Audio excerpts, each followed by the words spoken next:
Hi, everyone, and welcome to day 2 of the Innovare Aspire Summit. I saw several of our partners that were with us on day 1 joining us back on Zoom again, so welcome back again. The goal here for day 2 is really to go through some higher level conversation on what we're working on as the US Air Force, what Dr. Mosher is working on in the US Space Force, and how we're working together as a team, the Air Force and Space Force, to tackle some of the challenges that are going to get us into flight and into space quicker, better, faster. And that's really all about what Innovare is about at its very heart. It's about community building, not only between us and our sister services, but between us and industry and academia, and joining hand in hand and taking that heart that's in the middle of our Innovare Advancement Center logo and really building that community on top of it. Just for everyone's awareness, we are streaming this live on YouTube as well. So everyone that's online on our Zoom session isn't the entire audience that's watching us. We also have several people here in person with us in the audience, all following good COVID guidelines here in the Innovare Advancement Center in Rome, New York. So what I'm going to do, first of all, is for those that were with us on day 1, I give a really short overview of what Innovare was. But now I'm going to do a little bit bigger deep dive of everything that we've built so far, of what Innovare is, what our hopes and dreams for the future are, and how we're going to continue to really put ourselves out there and push our intellectual property and our services and our subject matter experts out for you as the community to be able to utilize with how you're working to invent what the next tomorrow is.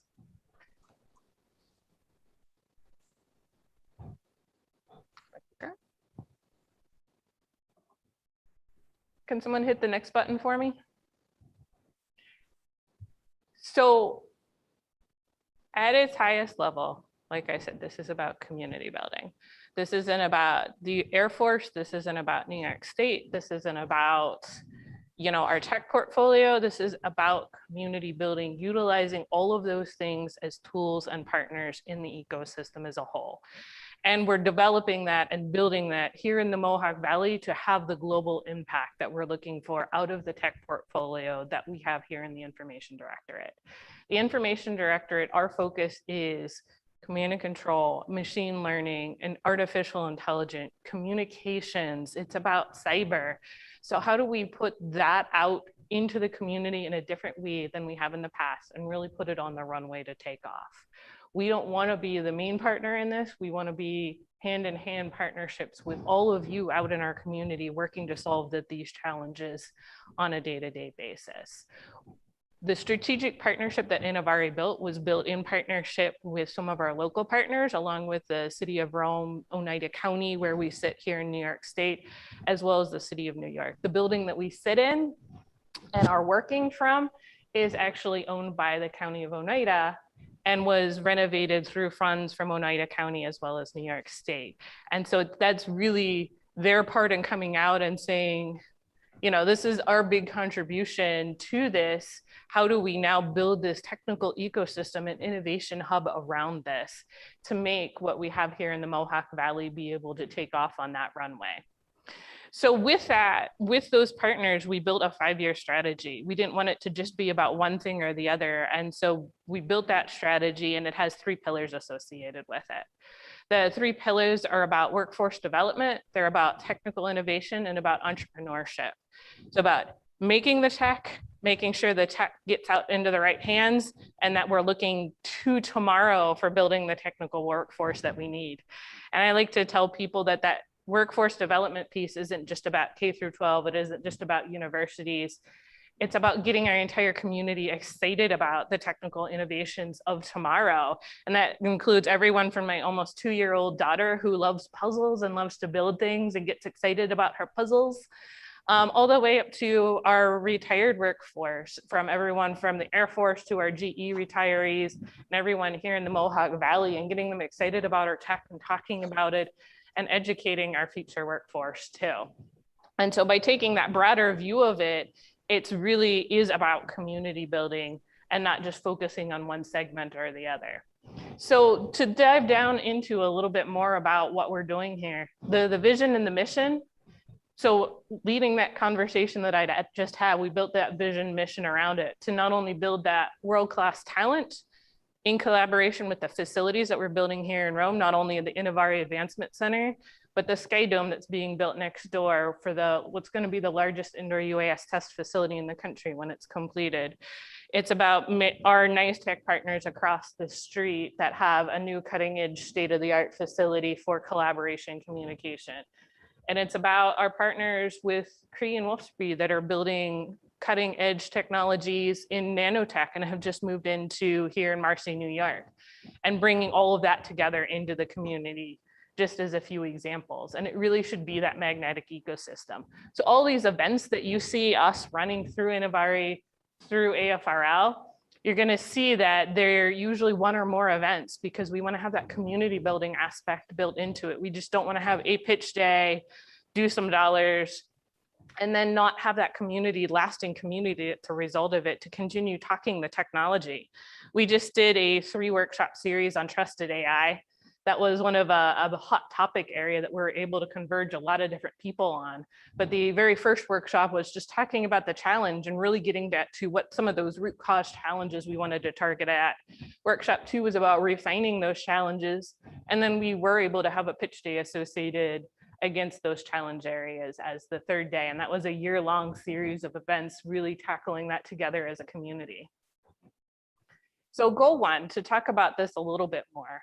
I put up the metrics associated with it as well, but in building Rome's runway to the world, taking advantage of the $1.5 billion that we do in IP every year, along with the whole rest of our portfolio from prior years, along with what all of our rest of our workforce does in this area and globally, how do we converge that together in a different way? And really utilize other types of agreements, opportunities, capstones, dissertations, continue to elevate that and make sure people have access to the resources that we've developed and we've already funded and paid for through all of that. And so on the right is just some different ways that we're going to track that, not only with some of our more usual types of partnerships and making sure that we're increasing those opportunity spaces, but through things like commercial test agreements and making sure people know and are utilizing our Newport test site out in the hills here in New York State for their opportunities. Make sure we're doubling down on working with our foreign allied partners as well to move ahead, especially in those areas like quantum information sciences that we've just been designated, that AFRL has just been designated as the lead for the DoD in. And those types of opportunity space. So some examples of that is our current metrics really look at, we have 76 active cooperative research agreements. And those are something that we've been talking a lot about through the series of these events leading up to this, is we really want to double that portfolio. We're not necessarily going to double our budget, but we can double our opportunity space in cooperative research agreements. We have almost $500 million in those put into those active cooperative research agreements. How do we double that to $1 billion?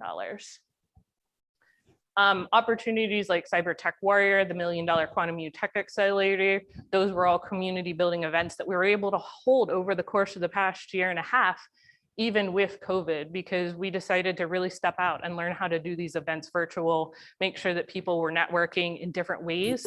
And we definitely found that you could hit a broader audience of community that way. So the key is making sure, moving forward, we'll be making sure that we mix in hybrid virtual as well as in-person opportunities and making sure we're tapping into the full capability of that community.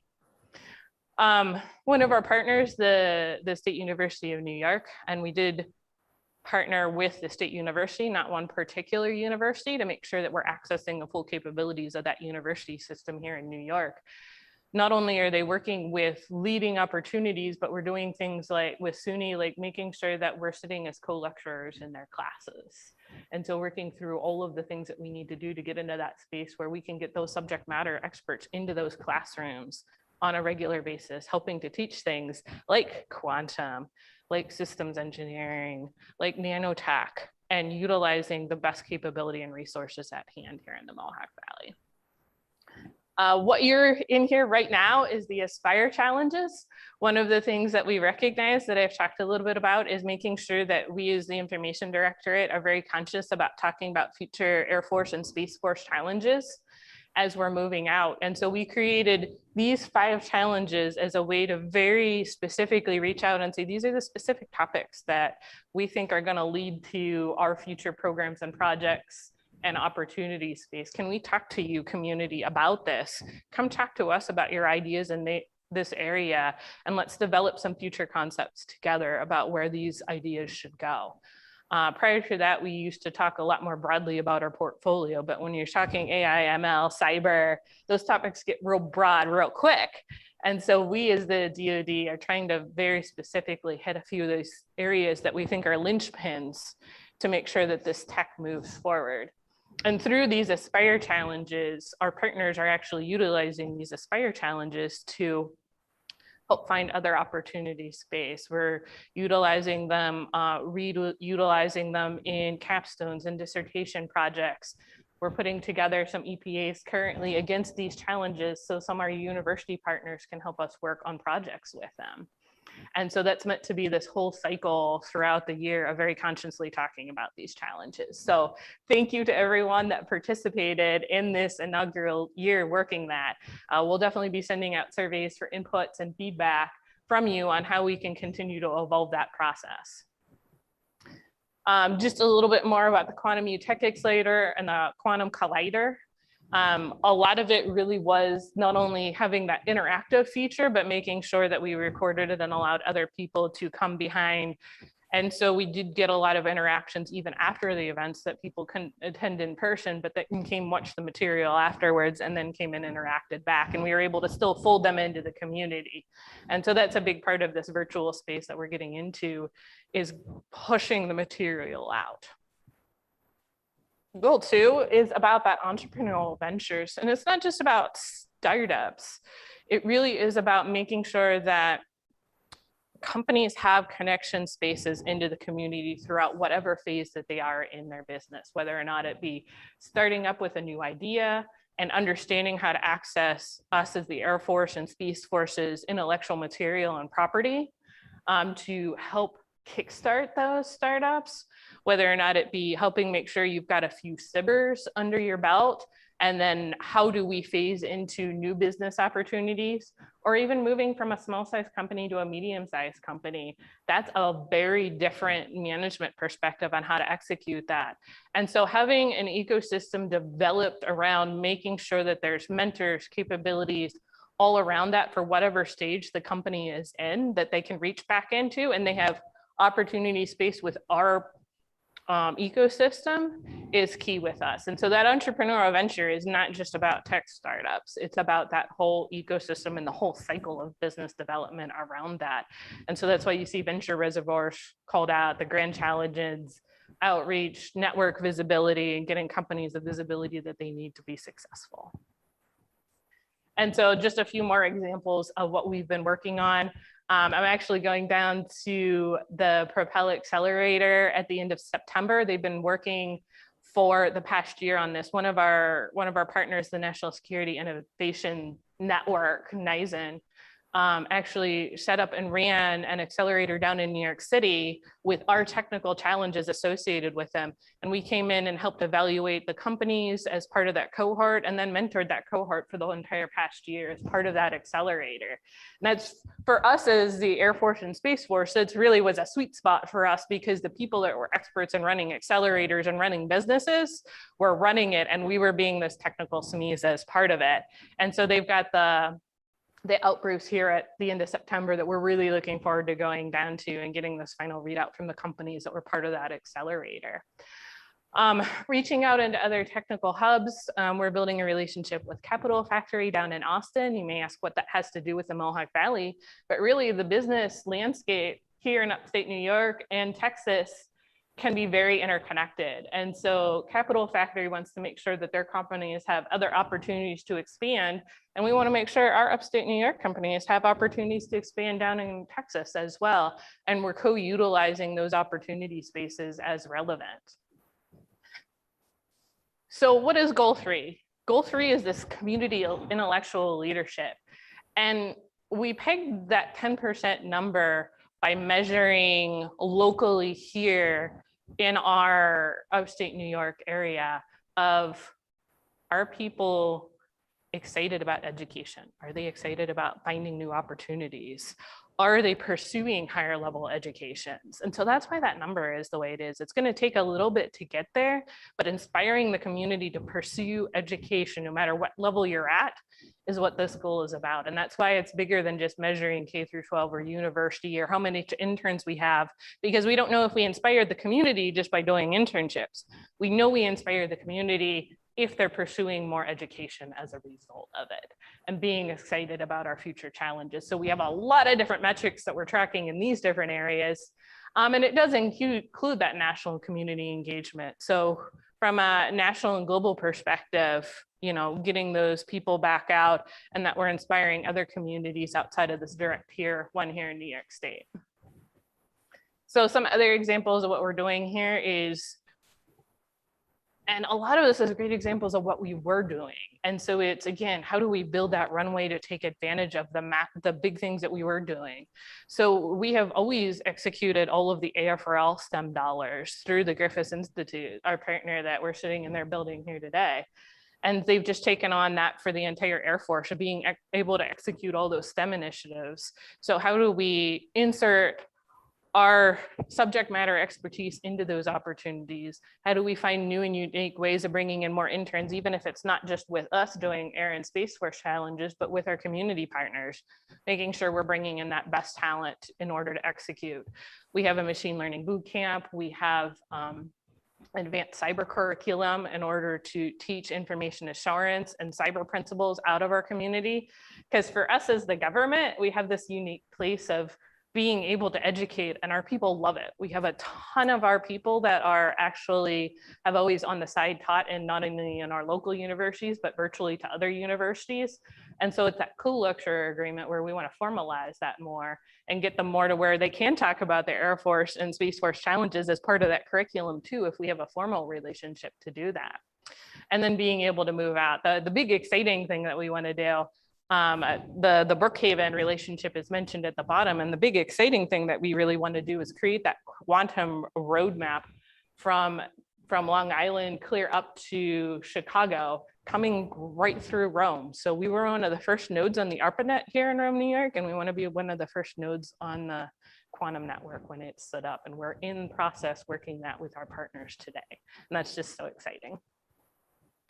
So if you're taking, when I went through and said, what do I want everyone to take away from this conversation today? And for those that watch it after the fact, I was like, all right, well, I wanted them to take away this, but I want them to take away this. And it ended up being a long list, because at its heart, for that elevation and impact that we're looking at, really does require each of our partners to take the lead in one of these different areas. We're the lead in that technical leadership place, stepping out to the community in a different way. But the Griffith Institute is really the lead in that entrepreneurship venture, creating that ecosystem here where we can grow businesses and companies and have that different kind of impact. One of our other partners is going to be really about that culture of innovation. How do you bring that into play and take advantage of that? But each of us having different pieces of that together and taking ownership of a different aspect is where we're going to have that elevation and impact. We knew that we, as the Air Force and Space Force, weren't going to be the leader in all of these things, but to have that vision of Innovare and what it is, other people were experts in that area. So if we can step out together with them, we're going to get to the elevation and impact we were looking for. So we're almost here at the end of year one in our 5-year strategy, and that is a distribution, a public release document for those of you that know that DoD language, that is available on our Innovare site, or is available if you email any of our team and ask more questions about that. So you can dive a little bit more into the metrics, understand what we're going for, and look for opportunity space on how you can be one of these partners in Innovare as well, moving forward. And so with that, I'm going to turn it over to introduce Dr. Mosher. I think we have a couple minutes before he wants to start his talk. Do we want to take a 5-minute break and then we'll transition into Dr. Mosher?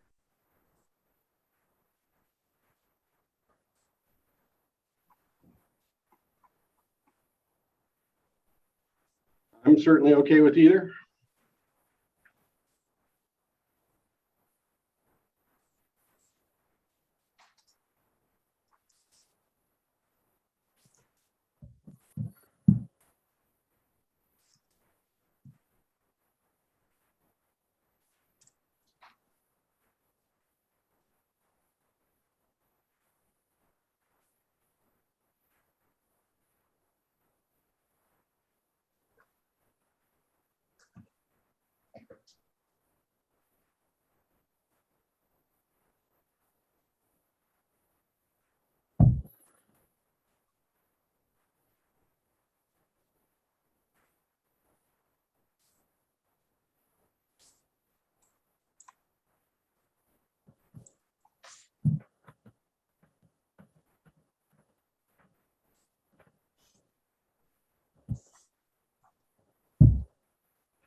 Thinking a lot about the base of the future, but now let's take a look at the aviators of the future. Guys, I think we're gonna need to lower the camera just a little bit.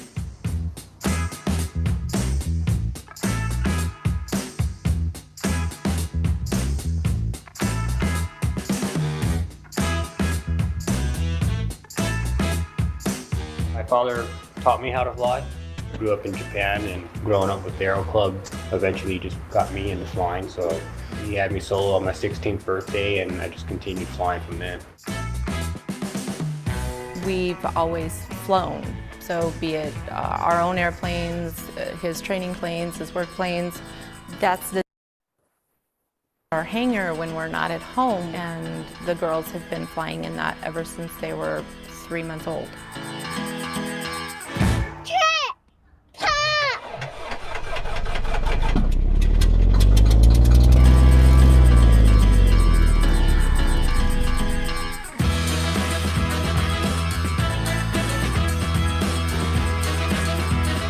I haven't done like loop-de-loops by myself, but I pull the G's with the stick and I do it all by myself.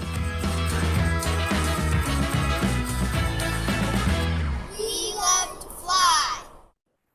Her dream is to be an elite pilot, and based on her name, she's already off to a great start. Please welcome Amelia. Who is Major Michelle Curran? She's the third woman to be on the Thunderbird team, and she's upside down 5, and she's always been my dream to meet her. Major Michelle Curran is here. Come on out.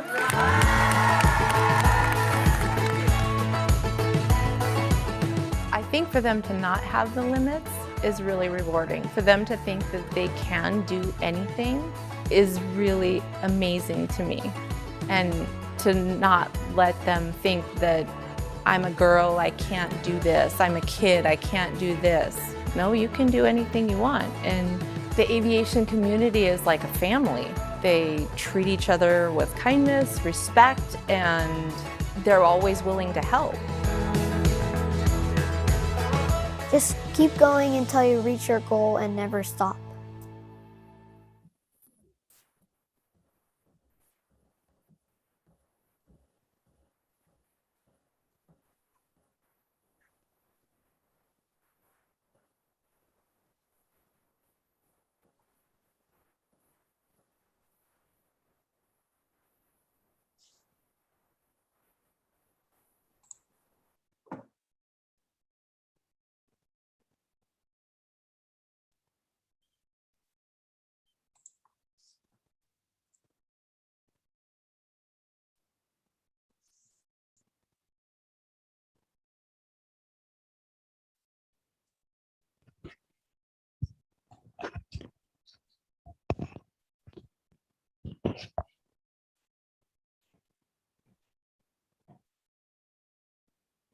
All right, welcome back, everyone. So next, it's my pleasure to welcome Dr. Joel Mosher to the table. He was due to be here in person, but unfortunately got a flight cancellation, but luckily we've gotten to be experts at virtual. And so we were able to pivot him to a virtual talk very quickly and easily, and appreciate his willingness to be flexible with us throughout that, because we're really excited to hear what he has to say on the Air Force and Space Force convergence and moving together hand in hand with as sister services. Dr. Mosher is the Chief Scientist of the United States Space Force. He serves as the Principal Scientific Advisor to the Chief of Space Operations, and he is the service's Senior Authority for all science and technology matters. And so with that, I'd like to give a couple of fun facts about Dr. Mosher. I'm sure that he's heard his own bio being said many, many times. So I want to call out to anyone that has talked to Dr. Mosher or recommend asking him any questions on that. His background is actually in physics, and he was a chief experimentalist with our Space Vehicles Directorate here in the Air Force Research Laboratory before moving on to other space services and eventually becoming the chief scientist of the Space Force. He's actually a senior member of the American Geophysical Union, as well as a senior member of the American Meteorological Society. So I think with that background, make sure that you pull out some extra questions for him on some of those other topics. I'm sure that he'll appreciate pulling out some fun facts from his background there. And with that, I'm going to turn it over to Dr. Mosher, and thank you so much, sir, for joining us today. Well, thank you, Karen. I appreciate it. And I'm so sorry I couldn't be there at the Innovare Hub myself, but Tropical Depression Fred had other plans for me, it seems. But I can't say it's nice to be high and dry here in the Colorado Rockies today. So sorry you guys are a little soggy, but I'm glad to be here. So, and thank you for that introduction. You know, my goals for this talk really are to give you all an understanding of why the nation needs a Space Force and why now is the time to do it. Give you a little context behind that. And then what is a Space Force? What do we do? What are we all about? What capabilities do we have? And why are we completely different than any other military service branch that's ever been in existence before? So I'll talk to you about that. And then I'll close with a little bit of what our technology needs are. What are the problems that we see that we're coming down the pike for the Space Force? So with that, let me try to push a couple of buttons here. I'm the kind of guy that can't walk and chew gum at the same time, but I will try to get my slides up. Hopefully they're showing at this point. I hate when you get to the questions portion of your talk and people say, were you going to show slides? By the way, that does happen. So again, I'm Joel Mosher, Chief Scientist, Space Force. Actually, my actual title is Director of Science, Technology, and Research for the United States Space Force, which I'm honored to do. And the first thing I'd like to do is really tell you about why the Space Force was created and what our missions were about. So we're just under 2 years old. We were established when the President signed the FY20 National Defense Authorization Act on December 19th of 2019. So we're just like 40 months old right now. Very young service. But in that NDAA, we were given the mission to organize, train, and equip forces for these 3 assigned missions: to protect the interest of the United States in space, to deter aggression in, from, and to space, and then to conduct space operations. And of course, most of this is not new. We have, under the auspices of the United States Air Force, have been doing this since the beginning of the space age.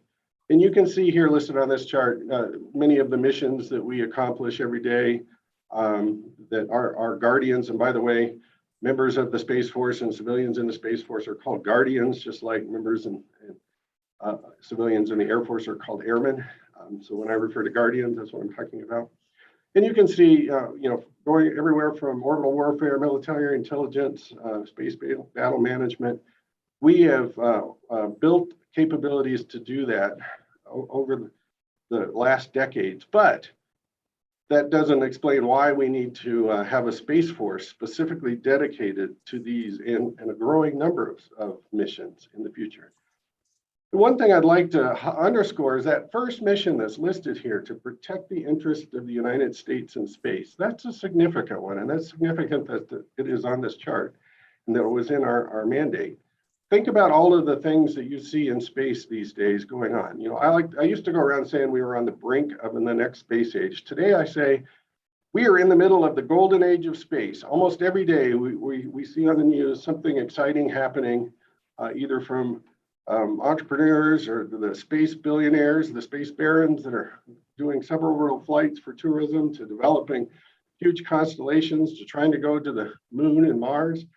All of that stuff is happening right now. And we will, 20, 30 years from now, our progeny will look back and say, this was the golden age of space, and we were involved in it right now. But I would like to put some of this in context, just to give you the background. You know, during the Cold War, space was a big deal. We obviously had the Apollo era. Landing a man on the moon was kind of a proxy for the Cold War that was going on at the time. And there was a lot of attention, a lot of development happening that was sort of the beginning of the space age.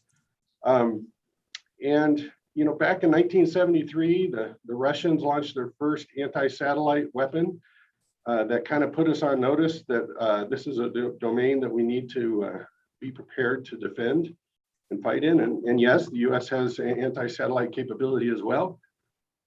But you know, then we had the Gulf War, which was really the first time that we saw space play a huge role in terms of providing the communications to fight on the other side of the globe, the precision navigation and timing to enable precision guided munitions and the like. That was really space coming into its age as a warfighting support element. But then after that, we kind of turned our back on the war on terror, and space continued to develop for sure. We created great capabilities in things like satellite communications, intelligence, surveillance, and reconnaissance, missile warning, all of those things that we do. We, for Pete's sake, built the GPS constellation, and that is now a part of our everyday life. It's 6 trillion users, $14 trillion economy stimulated by the ability to have precision navigation and timing. Whole industries are built around that. But we weren't thinking so much about how soft and vulnerable our capabilities in space were. However, as we became more and more dependent on space, and it became more and more our way of American life, our potential adversaries did look to that, and they stepped up to exploit some of those vulnerabilities.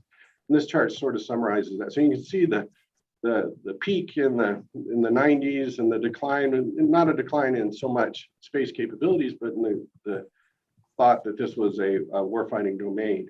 Until 2007, the Chinese launched their own anti-satellite weapon against their own meteorological satellite. And again, put us on notice that we need to be prepared to defend our assets and to fight through if war ever did extend to space. And since that time, there has been really a continuous barrage of events from multiple countries that we categorize as persistent aggression from our competitors. And moreover, the space domain is made even more complex when you include the buildup of congestion and all the things that we have to track. We're keeping track of 250,000 pieces of debris. We make 300,000 observations a day of things in space to try to avoid collisions, to understand what's going on.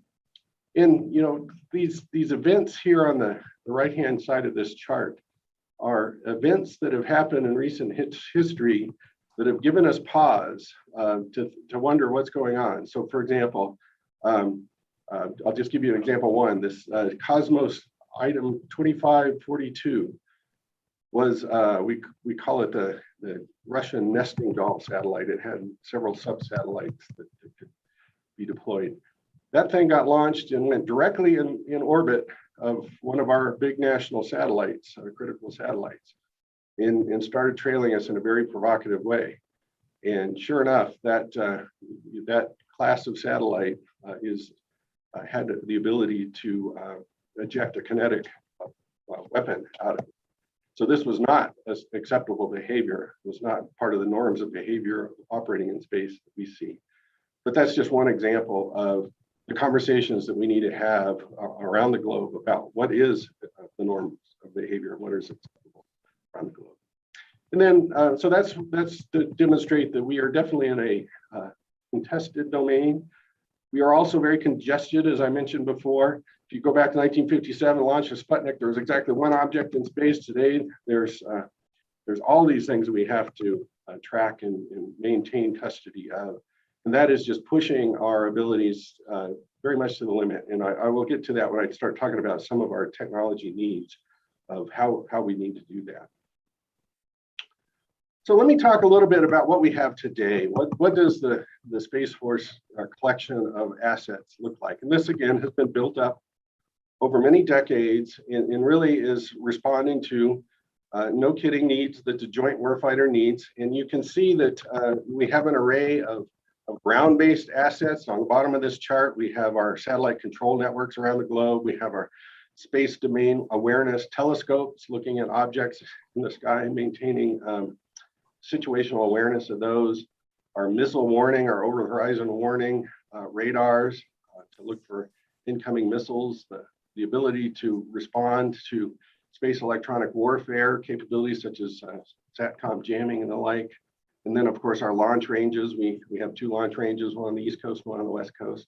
And then moving up into space, you see we have in all the common orbital regimes from low Earth orbit, mid Earth orbit, and geosynchronous orbit, we have a constellation of various satellites designed to do different things, from everything from weather, space weather,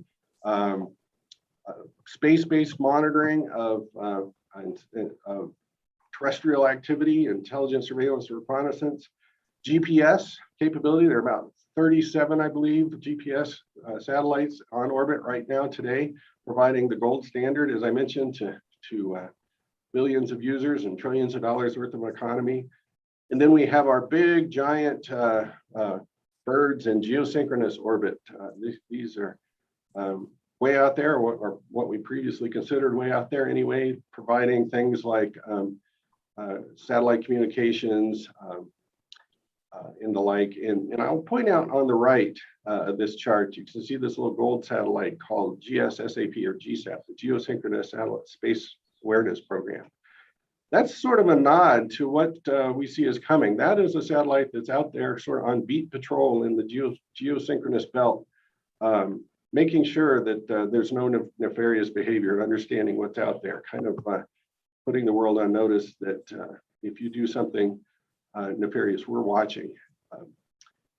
And so that's kind of a lead in to the next. So this is the system we have today. These are what we operate every day in our operational entities, but acknowledging that we have to build for this future of a contested space, we need to design our force around that idea. And we're in the process of doing that right now. And I'm starting to get into why we needed the Space Force and why now. So given all of that capability, and given that it's a part of our way of war and way of life, we need to look forward into the future and design a robust, resilient Space Force that can respond to aggression in space.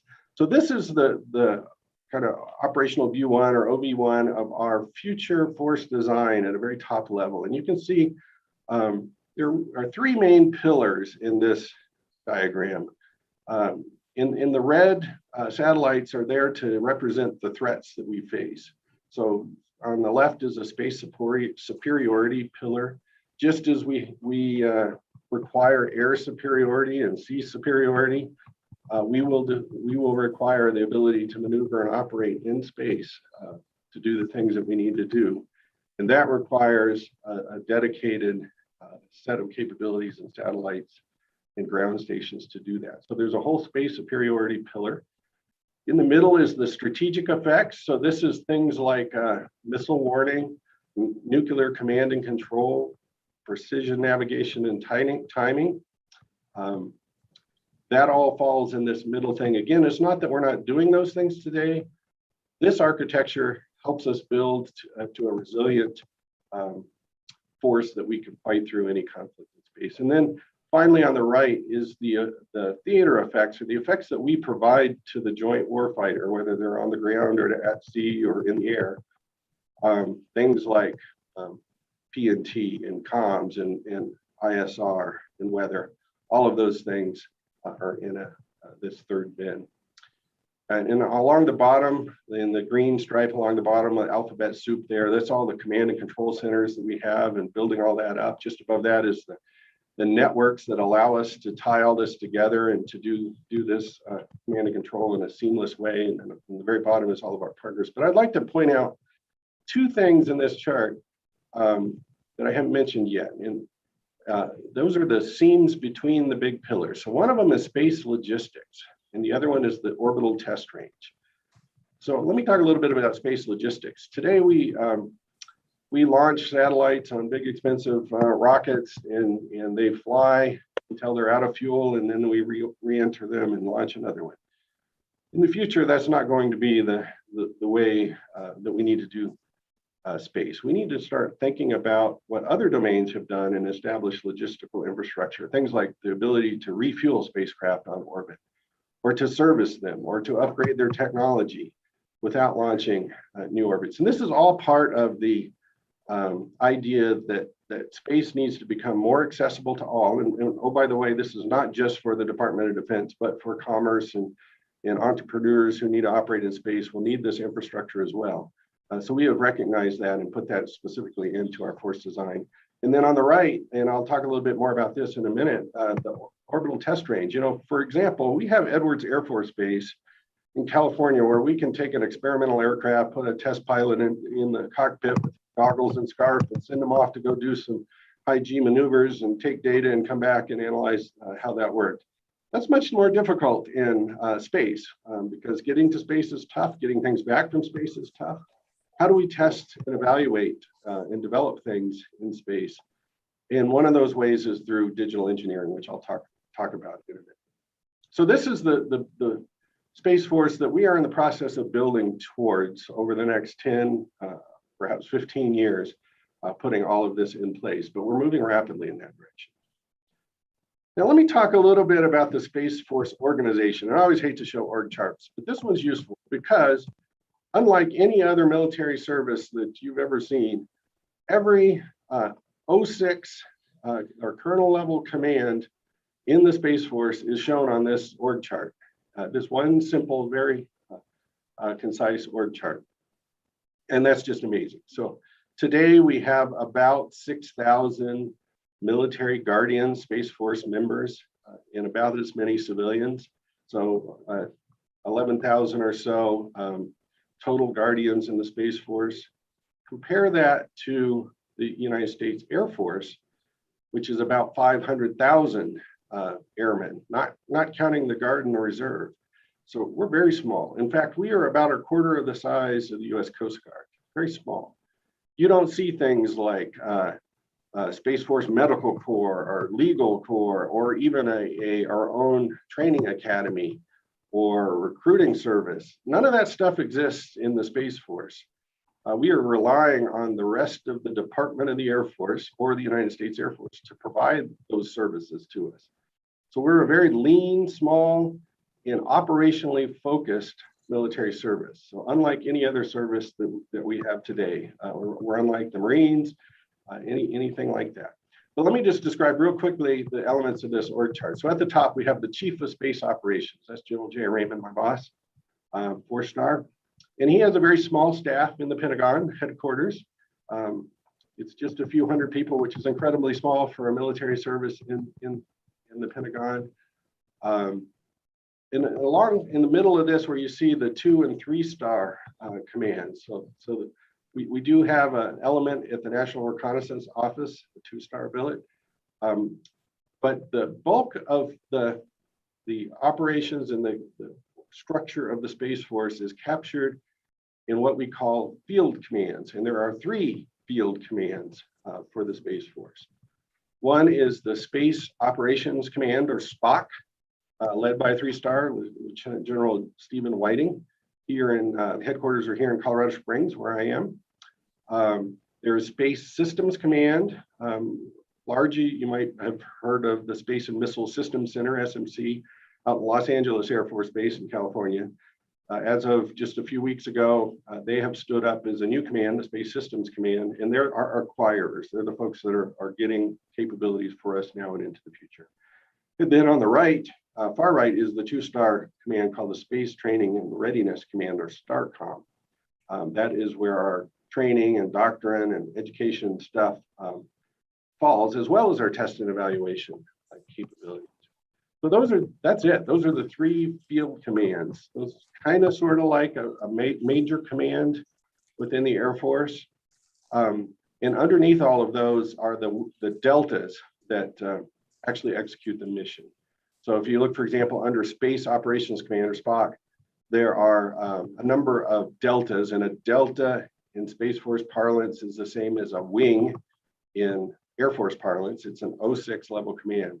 And they all have numbers. So for example, Delta 3 is our space electronic warfare. Delta 2 is our space domain awareness. We have cyber ops, command and control, satellite communications, navigation warfare, missile warning, and the like. So, you know, those are the folks that are sitting on operational floors at our command centers, actually carrying out the mission of the Space Force.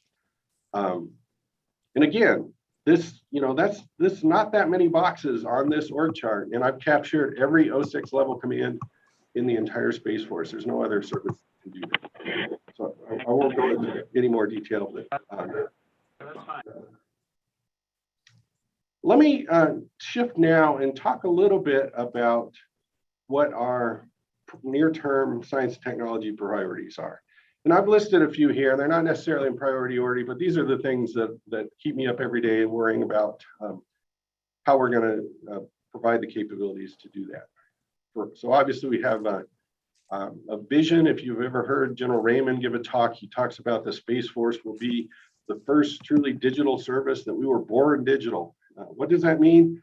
Well, first of all, everything we do is really bits and bytes. We don't fight with guns or cannons or missiles. We fight with the information that we provide. It's really about moving things around. And as such, we need to be on the technological edge on how you deal with information, how you protect it, how you use it and analyze it. So that's all captured in the Space Force's vision for a digital Space Force, which is actually a document that you can Google and read about the things that we're doing in this area. And I'll talk a little bit more about that in a small amount of detail. We're also very worried about trusted autonomy and for our space missions. As I mentioned, we're only 10 or 11,000 people. At most will be 15 or 16,000 Guardians.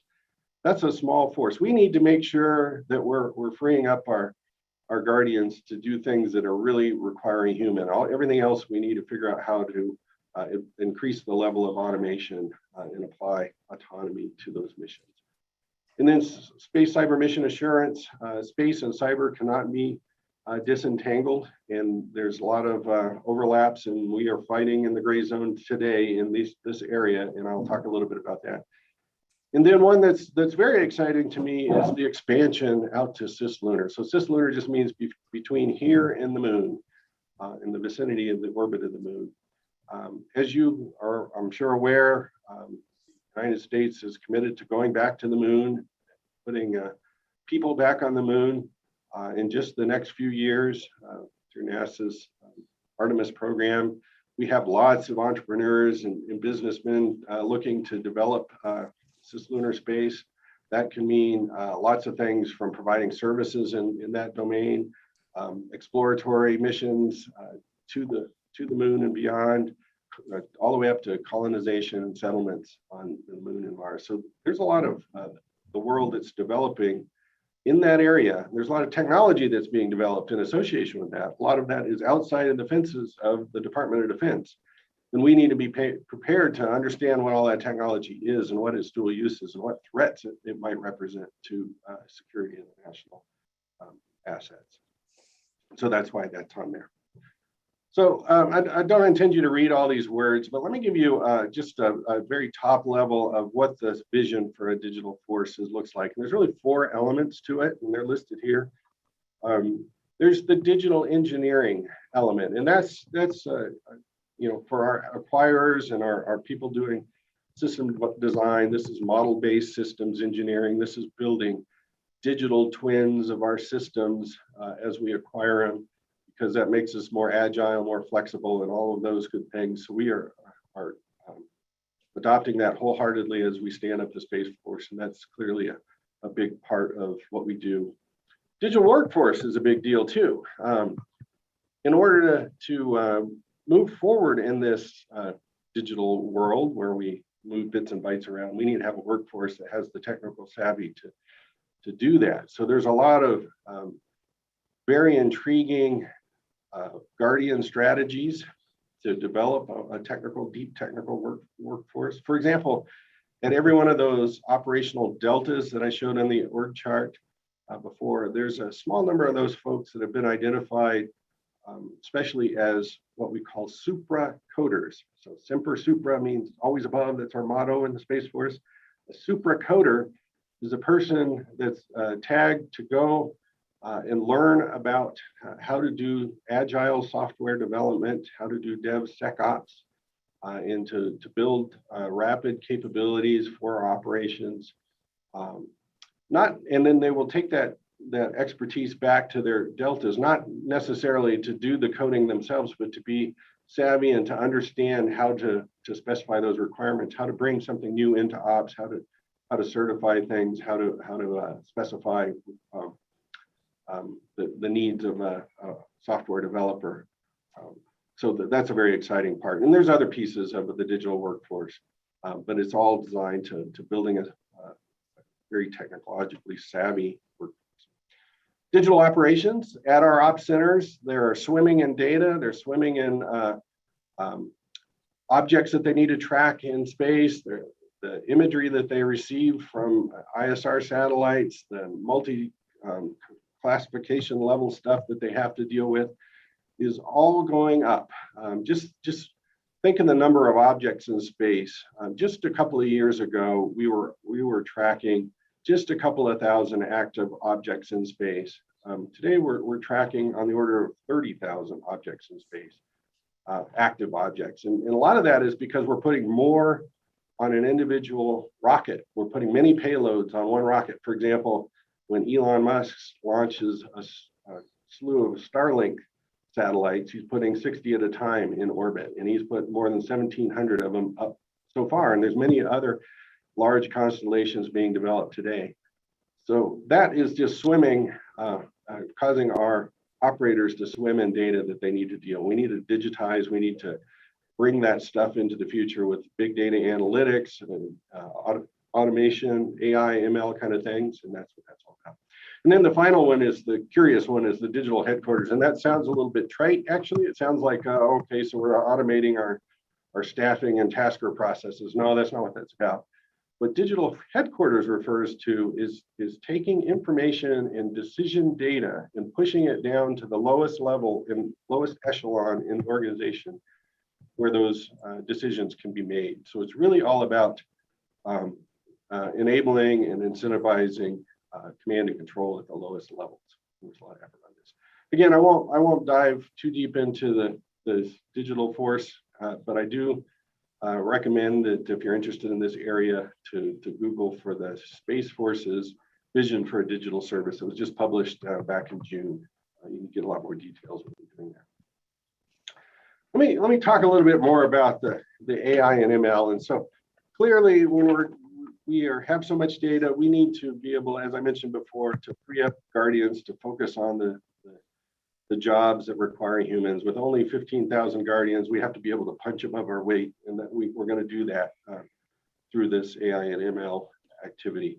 We also need to enhance the development and operation and in the mission assurance, the data collection, the threat analysis, the decision making, and the system reactions. So all of those things to enhance our missions. We're working to develop things like that. Also, sensing at the edge, better sensing, doing automated space domain awareness is going to require automated sensing and smart networks of edge sensing that can feed those kinds of things. And I'll talk a little bit more about that in just coming up chart. We need to have ability to do data analytics. With all this data that's coming in, as I mentioned earlier, we take 300,000 observations per day of things in the sky. We need to understand what are the patterns of life, when is something anomalous, when is something doing something nefarious or that we didn't expect. All of that is going to be done through data analytics. We also need to be able to enable the rest of the joint force to do multi-domain command and control through space. So there's efforts there. And then a broad category that I just sort of titled Unintended Consequences of AI Evolution. So that, we need to be able to understand what AI really is going to affect in our systems, our command and control. Are we going to accept courses of actions in man out of the loop decisions in warfare? It particularly gets to be moral and ethical questions when you start thinking about lethal autonomous warfare. So things like explainable AI and human machine interactions and human roots of trust in AI are big elements of this category. We also need to understand what capabilities do we need to create for countering AI. So our strategic competitors are certainly also thinking along these lines. How do we counter? How do we stay inside the OODA loop of an adversary who is also using AI? So what are how do we counter them? How do we counter their attacks on our AI? All of that stuff falls in this category. So lots of work to be done. I mentioned autonomy for space situational awareness. We're breaking that problem down, and this is my approach to anything autonomy, is that we need to break the problem down in its subcomponents and stepwise increase the amount of automation or amount of autonomy in each of those sub-elements, as opposed to trying to force it upon the entire system at once. So if we want to be able to track things autonomously in space or to operate in space, one of the things we have to do is be able to collect the data, determine the state from those sensors, estimate the state that we need them to be into, and how do we adapt to support autonomy in space. So there's a lot of effort going on in that area. Kind of the first steps. As we mature in that, we will start attacking many of the other steps required to have full autonomy in space. Let me just say a word about space cyber mission assurance. As I mentioned earlier, it's hard to separate space and cyber. And here's a definition of mission assurance from a DoD Directive 3020.40. But let me tell you my analogy of mission assurance. So for a Joint Direct Air Munition, a JDAM, that, really what's at the pointy end of a JDAM is some high explosives at the tip of that. That's the effect you're trying to put on target, is that explosive. Well, to assure that that happens, you build a missile around that with a guidance system and ability to maneuver into the target area. To carry that, you build an F-18. To carry the F-18, you build an aircraft carrier. To protect that aircraft carrier, you build a battle carrier group. All of that infrastructure is put around to deliver that small amount of high explosive that needs to get on target. All of that is mission assurance. We need to think that way when it comes to cyber and the data that we move around. We need to figure out what is the most critical bits and bytes and pieces of data that need to be available during a fog of war, during the height of a conflict, and protect that, and build the infrastructure around it to ensure that it is assured to the highest degree possible to get to where it needs to go at the most critical time. So we're looking at technologies to do that. This is well beyond cybersecurity. This is building infrastructure that assures mission assurance specific to space systems, but this will apply to all other cyber systems as well, in great area of technological development. I mentioned earlier the expansion out to the moon. This is an effort, joint interagency effort that we're doing with NASA. We call it Space Superhighway, and it involves on-orbit servicing, assembly, and manufacturing, or OSAM. And just to give you an idea, this infrastructure that we need to build, and could be some public, but a lot of private building, so public-private partnerships. to build the refueling depots, the hubs that provide strategic footholds in space, the transportation networks that can get things from one place to another, and all of those other logistical things. Again, this really represents the future. These will be game changers for the United States, or for whatever country first figures out how to do all these things in a open, repeatable kind of way. This is like opening up the high seas for commerce, allowing global free trade to happen over the high seas. If our goal, obviously, as the United States, is to open that up. If a more authoritarian country decides to build this infrastructure, just imagine if Mandarin was the international language of Cis Lunar operations, just like English is the international language that's used by air traffic today. We need to avoid that, and so we need to be on the forefront of that. And finally, just to point out, there's a part of this global golden age of space is the convergence of civil, commercial, and military or defense purposes. And each one of those, this Venn diagram shows that all of those different ventures require different technologies. For example, civil exploration requires things like robots that we can send to remote locations in the solar system to return data. Not so much a defense purpose. We have a space domain awareness. And oh, by the way, there's a big space domain awareness problem at the moon. So as there's more and more activity at the moon, at one point, just a couple of years ago, China had 5 different objects, either on the surface of the moon or in orbit of the moon.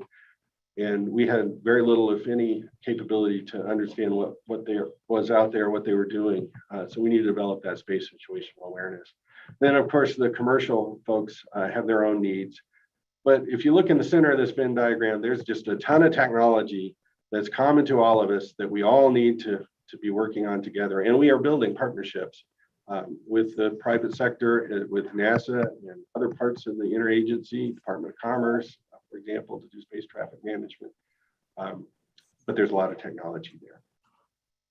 So just to close here, I hope I've told you that the Space Force is new, lean, and agile, and we are ready to innovate. It is an exciting time to be on the ground floor of a new service that is built to innovate, built to develop new technology. So we need your help today to do that. So it's an honor to be associated with the Innovare and this Aspire series, because this is exactly the kind of things that need to be done. And I commend you to look at these problem statements and to have further conversations, and we can dive deeper into the specifics that we're looking for. But the bottom line is I and the Space Force are very much looking forward to engaging with this Innovare Aspire. So thank you very much. With that, I think I can take a few questions if there's time. Thank you, Dr. Mosher. Can I get an audio check real quick? You're good. Okay, great.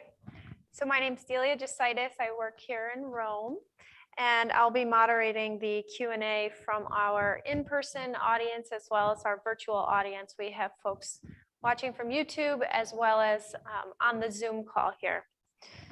I'll start with one question that we have. According to an article in Harvard Business Review, they consider the past few years as the dawn of the commercial space age. How important will private industry be in accelerating the growth of success in the U.S. Space Force? And are there any planned projects in the works to really kickstart the development of these long-lasting partnerships? Yes, the answer is absolutely. Right now, historically, for example, in the Apollo era, 95% of, or if not more, of investment in space capability was made by the government. Today, that's turned on its end. We are a very much minor player. There's at least 10 times the investment by private industry in space technology, research and development than there is by the federal government. That's not to say we're not doing a lot. We are. It's just that we're swamped by all of this activity. And I've long said that if space really is going to be sustainable in a growing element of our way of life, there will have to be wealth streams there. There has to be reasons for entrepreneurs and commercial enterprises to go to space. And they are working out those business cases right now. There's, for example, the fact that Richard Branson and Jeff Bezos are working at trying to build a suborbital space tourism industry is an example of that. There's lots of examples these days. So we are developing public-private partnerships. We are hoping to work with industry to make sure we understand where they're going, what technology would be important to us to know about, either from a dual use or a threat perspective. And we are investing it wisely in places that we think there are real game changers for us. For example, through the Air Force and the Space Force have a Vanguard program to investigate the opportunities to use rockets to get cargo from one point on the Earth to the other in 20 minutes or less. So if there's a rapid need to get something on the other side of the globe. So we're partnering with SpaceX and their Starship capability to do that study. So we are very keen to understand what's going on and to partner with them. Thank you. Well, we have another from our audience here. I'll invite you up to just introduce yourself and share your question, please. Thank you for the talk, Dr. Mosher. I'm Papa Rao. I go by, I'm Papa Rao. I go by Pops. And I'm the VP for Research at NY Creates at Albany. The question I had was about orbital quantum encrypted communications, what plans the Space Force might have, and what you're permitted to share, the horizon for satellite to satellite communications that are quantum encrypted. Thank you. Yeah, thank you for that question. And absolutely, as I mentioned, this cyber mission assurance is going to involve lots of technologies that are maybe just emerging today or yet to be developed or yet to be matured. If we're going to really build infrastructure around our systems to protect the data, we need to have the best capabilities available. Quantum technologies, quantum encryption technologies from space-to-space ground link or space-to-space communication links are clearly one of those areas that we're highly interested in exploring to see what the value of the benefit and the longevity of such approaches are, as are a bunch of other things. We're looking at things like different computer architectures, non-von Neumann computers, very reduced instruction set computer systems where you can mathematically prove that you haven't been hacked, things like that, blockchain technology. So I would say there's a wide range of those kinds of technologies that we really need to invest in and mature today, because this problem is only going to get harder as we go forward. He says, thank you. And I'm going to check in with our virtual audience now. I have Mark Rowland kind of scanning the chat for me. Mark, do we have any questions online? Yeah, the first question, Dr. Mosher, is there anything we can do to better foster global collaboration in space?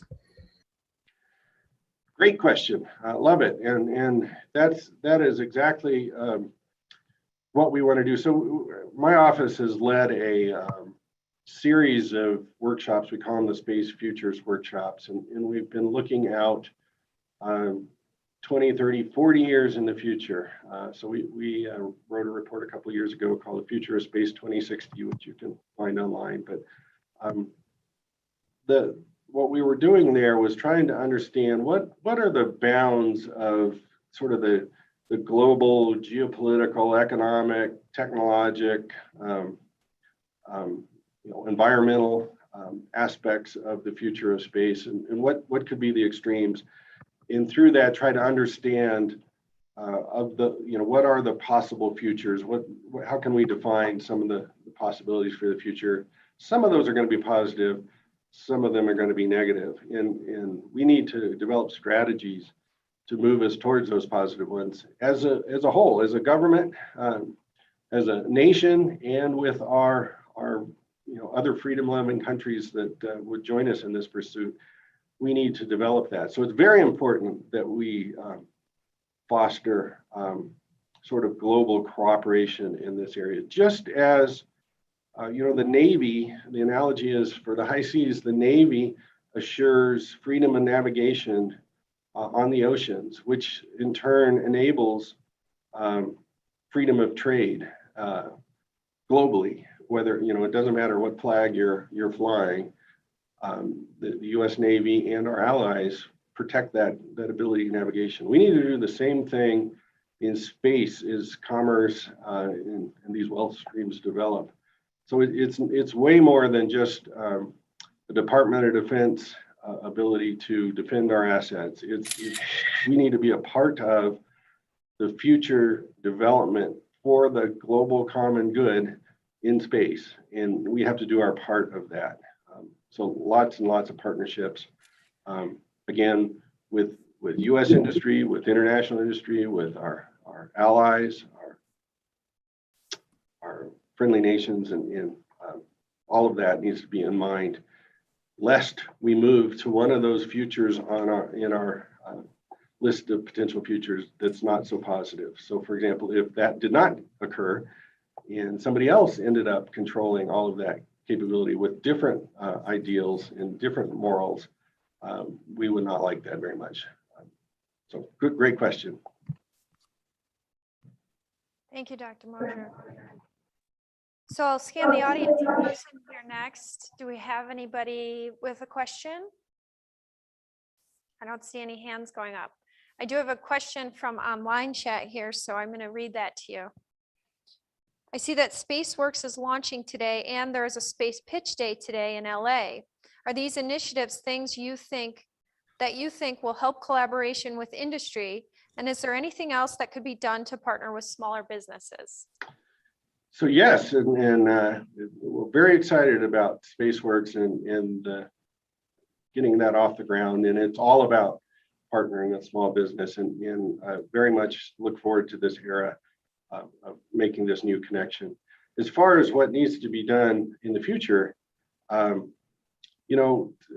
events like this one we're at today, the SpaceWorks, the AFWorks, all of the accelerators that gone on are tremendously helpful, quite useful to creating a base of innovation and ideas that we can move forward with. The challenge has always been how to get those things out of the minds of the innovators and onto an operations floor or into operations, to transition that work into, no kidding, operations, and to scale it appropriately. That's where we on the government side need to do a much better job figuring out how to take all those great ideas and innovations and getting them through the finish line. And we all aware that there's a big reason the Space Systems Command was stood up in the way that they're done, and the Space Development Agency, which I didn't talk about, but is also part of the Space Force.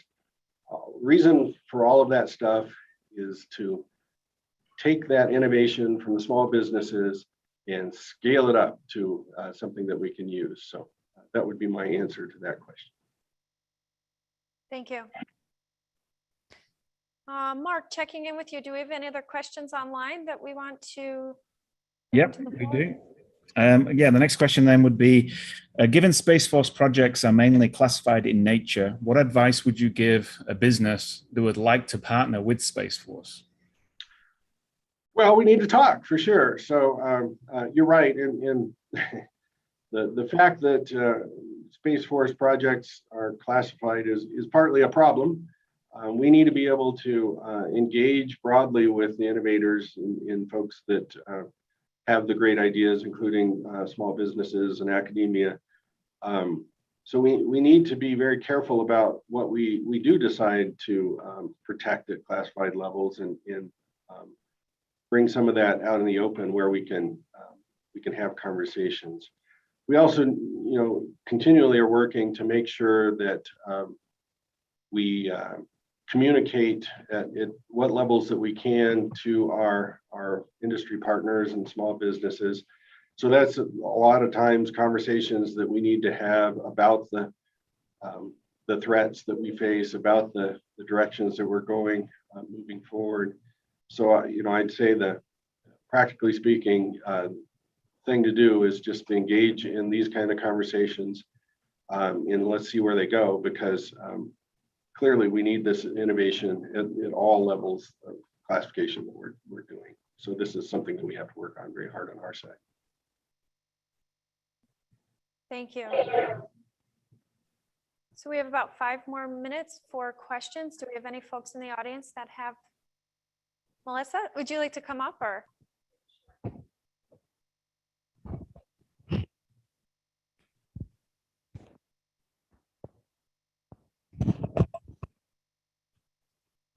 you see me? We good? Okay. Hi, Dr. Mosher. I'm Melissa Tallman. I'm the community manager here at Innovare. And one, I want to say thank you so much for taking time out today to go ahead and address our Aspire Summit. So thank you. My other question has to do with workforce development. We have young entrepreneurs and students coming up in the workforce environment. What would be your advice to them to get them interested into Space Force and the vast array of opportunities that are available to them? Oh, thank you for that question. That allows me to talk a little bit about a couple of activities that are going on in the Space Force today. As I might have mentioned briefly in my talk, the Chief of Space Operations and the Vice Chief are very keen on what we're calling our Guardian strategy. And this is to build this technical workforce that I talked about. And they're looking at very innovative and out-of-the-box ways to create this technical workforce. Things like allowing folks to come into the Space Force is maybe military officers at advanced ranks, instead of coming in as a second lieutenant, coming in, if, for example, you've been working in industry, have a lot of experience, come in, work for a few years as a captain or major or a lieutenant colonel, and then go back to your job in industry. So, that's just an example of some of the unique things that are going on, but specific to developing a future workforce, there's something called the University Partnership Program, and under that is the University Consortium effort, which I lead. And so these are a program that the Space Force is building very close, tight-knit relationships with specific universities that not only will cover science and technology, but will cover workforce recruiting, STEM outreach, workforce development, ROTC detachments to bring in high schoolers. So we just procured 200 full ride ROTC scholarships for the Space Force. So that means if a high school student has the ability and the interest in being in the Space Force, we will pay for their entire college education, four-year degree education. And that's significant. The Air Force doesn't, they do some of this, but not at the same level that the Space Force is doing. We are only expecting to ingest 300 officers a year because we're so small. If 200 of those come from these ROTC scholarships, that's 2/3 of our workforce. So that's pretty amazing. So there's lots of opportunities. I think we're trying to develop internships for young folks that want to see what working in the Space Force is like. That's part of this University Partnership Program. We're also working with our sister agencies, for example, NASA or the NRO. One thing that would be very appealing to me and my colleagues in those organizations is to have students who, while going through school, either undergraduate or graduate school, had internships at NASA and then at NRO and then at the Space Force. Just imagine how valuable that person would be to all three of us or to industry at that point. So we are actively working those internship programs. So lots of different fronts. I think we recognize that STEM education is something that's critical to the nation, and that we have to do our part to foster that and to build the ingest pipeline for us that will serve us for the future. Thanks for that question. Thank you. So we're at time, but I want to be mindful of whether or not there are any quick questions we can slip in from our virtual audience. Mark, can you give me a thumbs up? I have one more question. You mentioned you were joining today from the Colorado Rockies. Will you be switching your baseball allegiance to the Cleveland Guardians next year? Well, I'll have to think about that. My actual job is in Washington, D.C., so I have to think about the Washington Nationals too. So, I don't know. Tough questions. Thank you.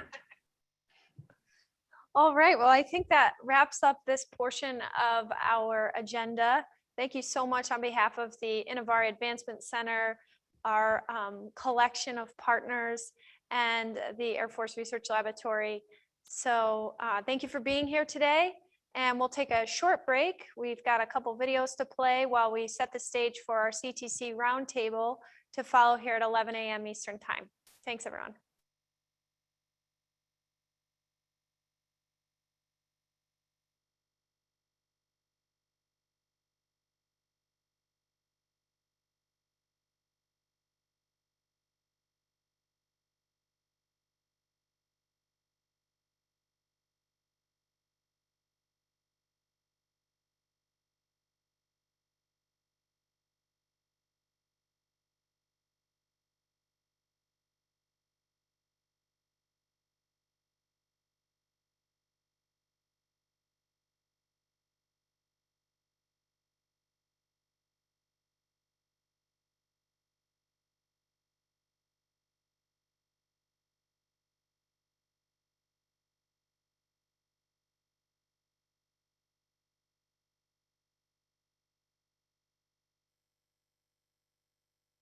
It's been a different kind of year. We've made plans, we had assumptions, and then along came a virus. In 2020, the United States Air Force ROTC boasted 15,454 cadets. In Nevada alone, there are 90 cadets. 8 cadets earn their butter bars. This is the story of 4 of those cadets.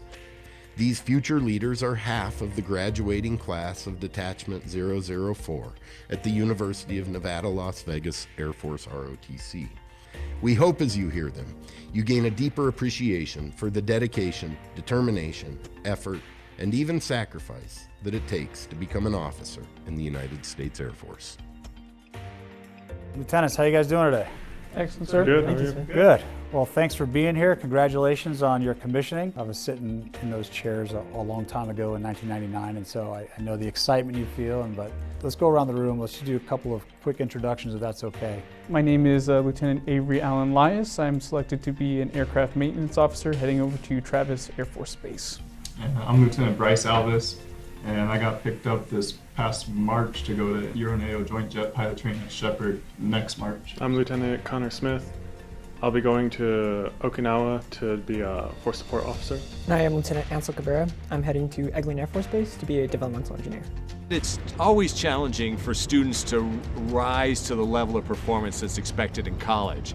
And then when you put another program on top of that where they have to be dedicated and perform, substantial duties and obligations for that program, it's a particularly difficult situation. Maintaining a 3.25, which is the requirement of Air Force ROTC, is very tough in College of Engineering. If anybody has a 3.2, they have done wonderfully well. Probably they will be in the top 25% of the class. What are some key takeaways you're going to leave Las Vegas with to go out there and spread throughout the rest of the force?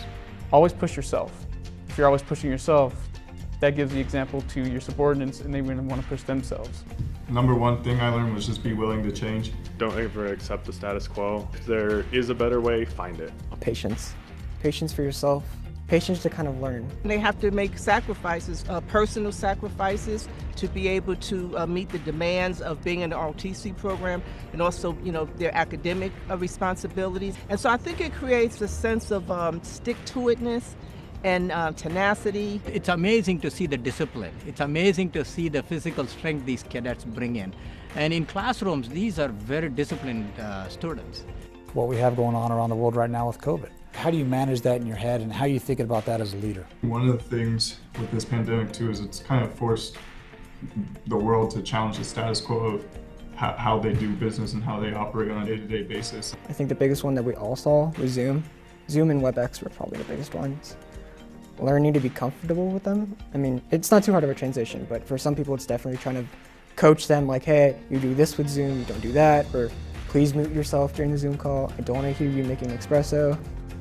And now here you are, graduating from college, going into the Air Force, and you couldn't walk across the stage. When we found out that there was going to be some complications with our ceremony and us walking across the stage, not going to lie, we were very upset about it.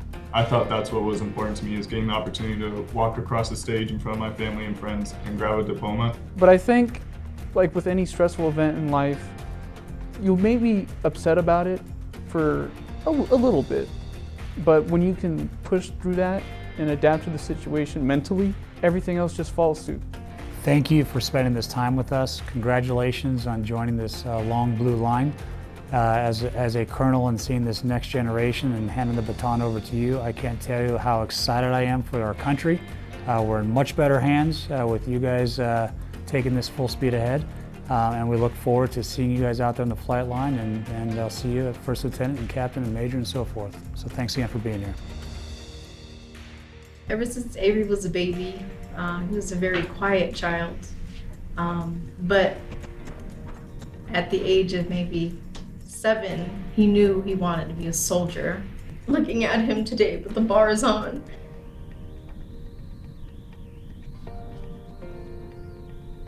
it was a very proud moment for, any parent.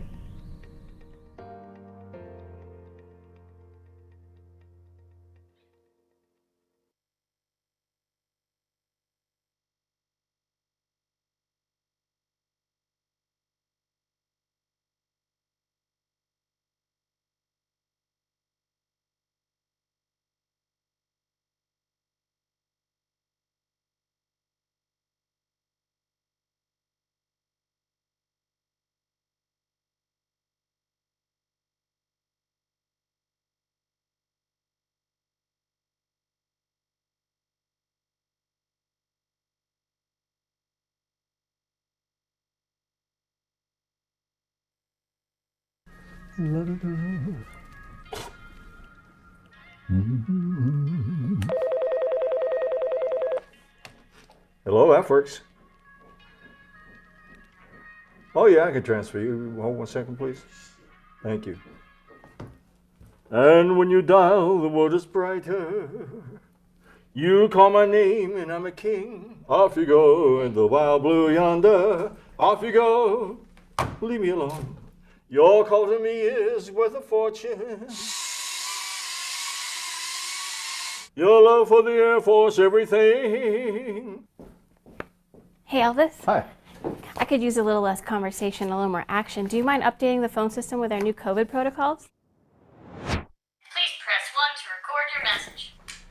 Well, it's a 1 for the big shot, a 2 to get help, a 3 to get the Air Force. No, not at all. You're the best, Elvis. Oh, well, thank you, but you can call me King, Is that your call sign? No, that's just my informal title. Cool. Thank you.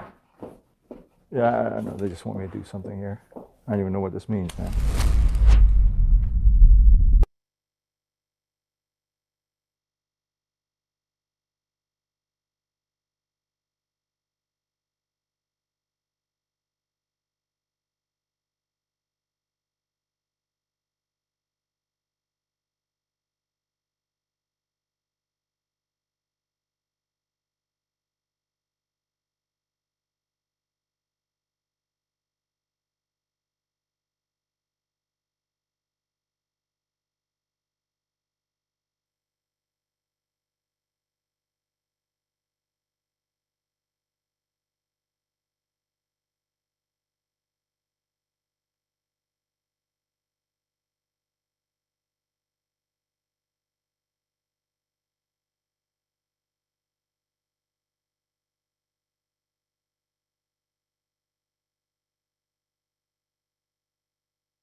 Give me a thumbs up when we're on. Okay, welcome back, everybody. This will start our CTC roundtable. So here we have our 4 core technical competency leads from the Air Force Research Laboratory's Information Directorate in Rome, New York. And just to give a little bit of context to everybody, these leads in our core technical competency teams helped create the challenges that were submitted on this year. And so this is how we present to the public some of the areas where we could really use some help. And thanks to all the submissions we got this year, we've been able to bring back 14 potential collaborators to talk about how we might work together in the future. And our goal is to continue to do this for years to come. And so what we'd like to do for this portion of the event is to introduce our leads that are here today and let them talk a little bit about their core technical competency and maybe talk about some of the future challenges that might come about in the next year as we can continue to do this. So I'll start off by introducing folks from my right to left, or yeah, I guess that's how we are. So I'll start with our Dr. Sarah Muccio. She's our Cyber Science and Technology Portfolio Lead. Welcome, Dr. Muccio. Thank you for joining us. Please start by summarizing the key components of the Cyber Science and Technology Portfolio at RI, and then follow that by any insight you can provide to our viewers on future Air Force and Space Force challenges as they relate to your CTC. And you can come on up to the podium if that's easier. I'll step aside. Sounds good. Well, thank you very much. I'm really happy to be here and talking to you today about the Cyber Science and Technology Core Technical Competency.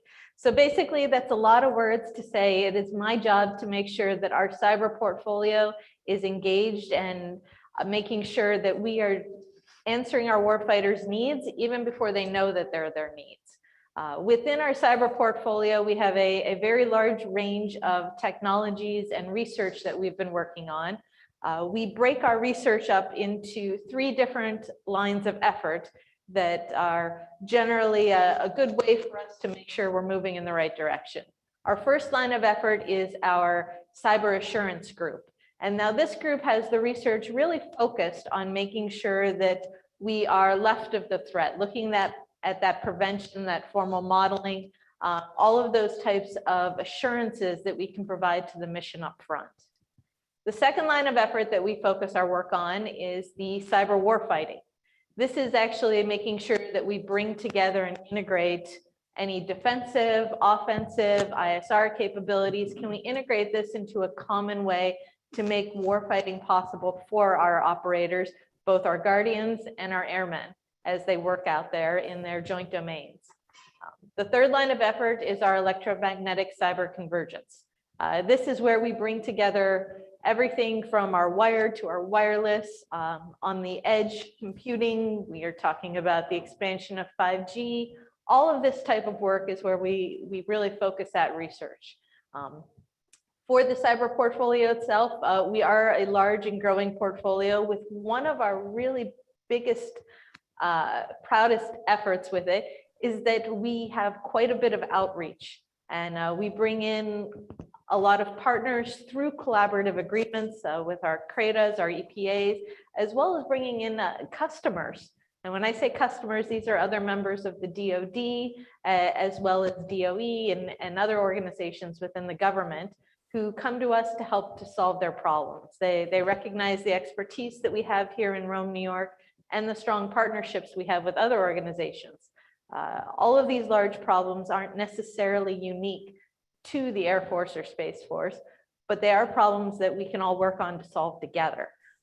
For those problems that are very unique to us, we also have a lot of in-house depth and expertise to solve these. So we're really pretty excited to not only have the programs and efforts and research that we're doing, but a lot of the outreach programs where we work on presenting challenges to the community, such as the Aspire event. Karen talked a little bit, some of our other partnerships. That Tech Warrior Cyber Ops was a great way to meet a number of different small businesses that we hadn't had a chance to interact with before. And we're very excited to work with them and continue to try to reach out. We also have great things going on. You've heard all of the fun things such as Hackasat and at DEF CON. We've had engagements with different types of capture the flag with both university level as well as service level. We also do a number of outreach programs through our internship opportunities. We have the general internship that you could come and work at the lab, and we would love to have you work and spend your summers, bring your students, bring your future workforce to come and spend some time with us and collaborate. We also have our advanced course in engineering cybersecurity boot camp for those who want to really run 8 miles on top of doing their cyber internships. For those of you who are maybe beyond the college and internship age, we also have our strategic information assurance fellowship, where we're actually looking at cyber warfare from a strategic perspective, making sure we can understand where we're moving forward with all of these items. As you can probably see, the breadth is really quite large within our cyber CTC. However, one of the things that is tying all of this together are 3 key components. The first one being scope. Whenever we are looking at solving a problem or presenting a solution to a challenge, it's always, what is the scope of this? How much of this problem or challenge can we solve? Or if we're trying on the other side to break something, how much surface area do we have to work with? What is the scope of the solution? The second one being is, how effective is it? If we're looking at something to do prevention or mitigation, how effective is it within the scope that we've set it up to do? And then the third one being is, even if the scope is perfect, it's 100% effective, how much risk does it bring to our mission to add in this additional capability or technology? You don't get anything for free, that I've learned. So we want to make sure that it's worth the risk to bring anything in. You might hear the word trust thrown about a little bit. All my years in cyber now, quite a few here in AFRL, have taught me that I don't trust anybody or anything. I'm a mathematician, and I'm interested in how much risk. Show me the numbers so we can provide a realistic, hard number solution for a commander to make their decision. Let them decide whether or not they want to take a risk by adding in a solution or doing a maneuver, or not to do it and live with where they're at with their mission. Let them make the choices. Trust is very binary, 0 or 1. You trust yes or no. Do I trust my toddler? No. But I might be willing to take a risk to run out of the room really quick that they won't color on the walls that fast. So all of that's true with our cyber components as well. Within our strategic direction for our cyber research, we have a few key ways that we're looking to make sure we grow over the next few years. And we're excited to have you partner with us in some of those directions. And we're always looking for additional ideas as well. The biggest one being is the challenge we've been given as 1 service and 2 labs, or 2 services, 1 lab. There's only 1 of us. But we want to make sure that we can help the Space Force as it stands up with its additional challenges that are unique in some of its environments that it's operating in. We want to make sure that we are partnered and strategically ready to do that in the right way. We've been working quite a bit with Dr. Mosher and with Dr. Mosher's folks in his offices to make sure that the tech needs that his service has is ones that we're able to partner and address. So anything in space and cyber, we're really focusing on trying to make sure we're ready to answer those challenges as they arise. The second one being edge computing devices. With more and more capabilities out on the edge, that's where we feel that we as a service have some more unique challenges. We have a lot of great folks in industry who are solving the hard problems for more of the centralized and closer in portions of the network. And that's a problem and a challenge we all have. However, some of the unique situations that we find our edge devices at in the service are really some of those challenges that we are looking to move forward to. And we would love some of your help and ideas and subject matter expertise to help us with those edge devices. They're not going to get easier, and they're not going to get, they're not going to go away. They're just proliferating more and more as we go. I mean, I could look around the room and see, you know, wasn't that long ago, everybody had one cell phone. Now everybody has 2 cell phones, 3 laptops, a smartwatch, and who knows what devices are going to be next. And even the fact that we're having this virtual hybrid conference to talk and have this discussion just shows how easy it is. I don't know where some of you are, but in the past year, I've even participated in them, you know, in the passenger seat of the car working and doing this. So we know those edge devices are really critical for us, our continued involvement throughout the cyber S&T. So those are 2 areas of work, and we're happy to have you guys continue to work with us and look forward to having more conversations as we go. So thanks for your time today, and take any questions. Thanks, Sarah. Please feel free to have a seat so that I Awesome. can join the screen again here. We're trying to follow our proper COVID protocols here. So with that, do we have any questions in the room from our partners? No hands. Anybody online? Mark, maybe you can give me a heads up. Yeah, I got one that was posted in the chat. It was just, what experiences have you had, the successes that you've had of working with industry, and what are you hoping to accomplish with events like this? So for a few successes we've had working with industry, we've had it several different ways. One way, when we've had some of the CRADA type agreements, that one of the things we're really seeking to get out of this Aspire type event, we've had collaborations. I can tell you personally, I've been on and helped co-write 2 different CRADAs where we've provided research tasks as well as even subject matter expertise and facilities, and our research partner provided us with their subject matter expertise and brought to the table their time and effort, and we worked and we solved these, and we've actually then had capabilities that we have transitioned out to the Air Force in a couple different ways. Now, that's not to say every technology we worked on together did a transition, no, but these particular CRADAs, we probably output maybe about 6 different technologies over the course of 5 years out to the Air Force, straight into warfighters' hands. So that was a huge success. We were very excited and happy with our results, and our CRADA partner went on to expand and grow in their own direction, and we took some of our research and we went in a different direction. So it was a great success for both of us. I'm hoping to have more partnerships like that, as well as potentials for educational partnerships with any academic universities. I know, chatting with some of the folks yesterday, we were looking at maybe doing a 3-way partnership between an academic university, industry, as well as government. And I think that might be one of the strongest proposals I've heard, because that checks all the boxes of making sure we get the right folks involved early and often in our technology transition plans. So thank you. Thank you, Sarah. Do we have any others online? None at this time, no. Thank you.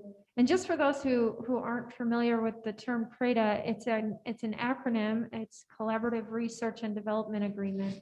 It's a form of non-traditional partnership that we can accomplish in environments like this, like Innovare and Open Innovation. All right. So I think at this point, we'll move on to our next core technical competency lead. Thank you, Sarah, for supporting the event today. So now to Dr. Alvaro Velasquez. He's representing our AFRL-RI Autonomy, Command, and Control core technical competency. Welcome, Dr. Velasquez, and thank you for joining us today. Please start by summarizing the key components of the AC2 portfolio, and follow that by any insight you can provide to our audience into future Air Force and Space Force challenges as they relate to your CTC.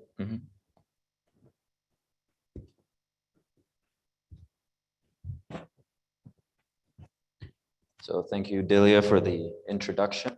I hope I'm audible to everybody. Good. So the Autonomy Command and Control portfolio, at a very high level, it deals with the mastering and modeling the complexity of command and control systems. So as I think anyone in the audience may be aware, when you think about command and control from a military perspective, immediately you think about air domains, you think about increasingly the space domain, you think about cyber, as Sarah just mentioned. You think about land, sea, etc. This is a very complex problem space.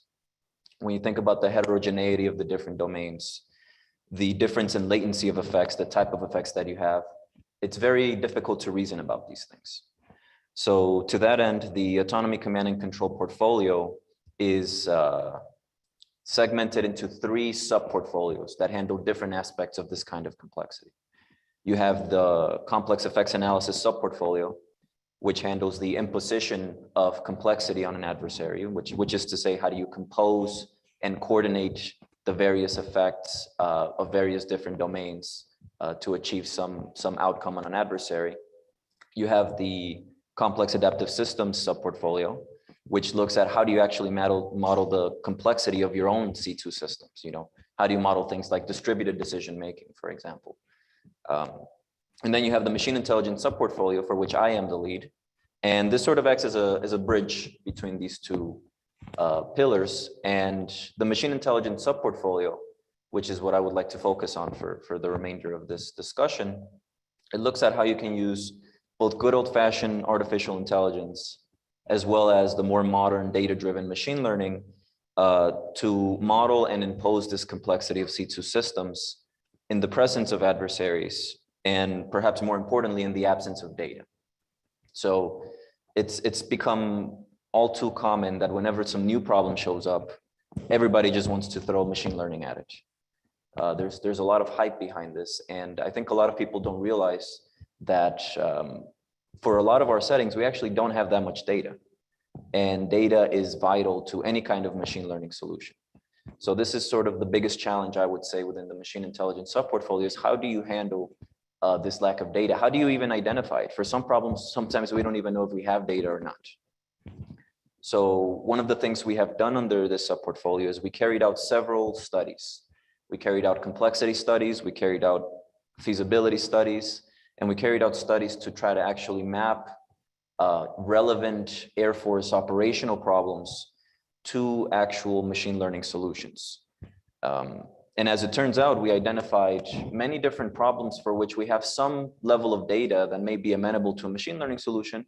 And we similarly identified some problems where the problems are so well understood, the dynamics are so well known, that they actually admit a straightforward mathematical formulation.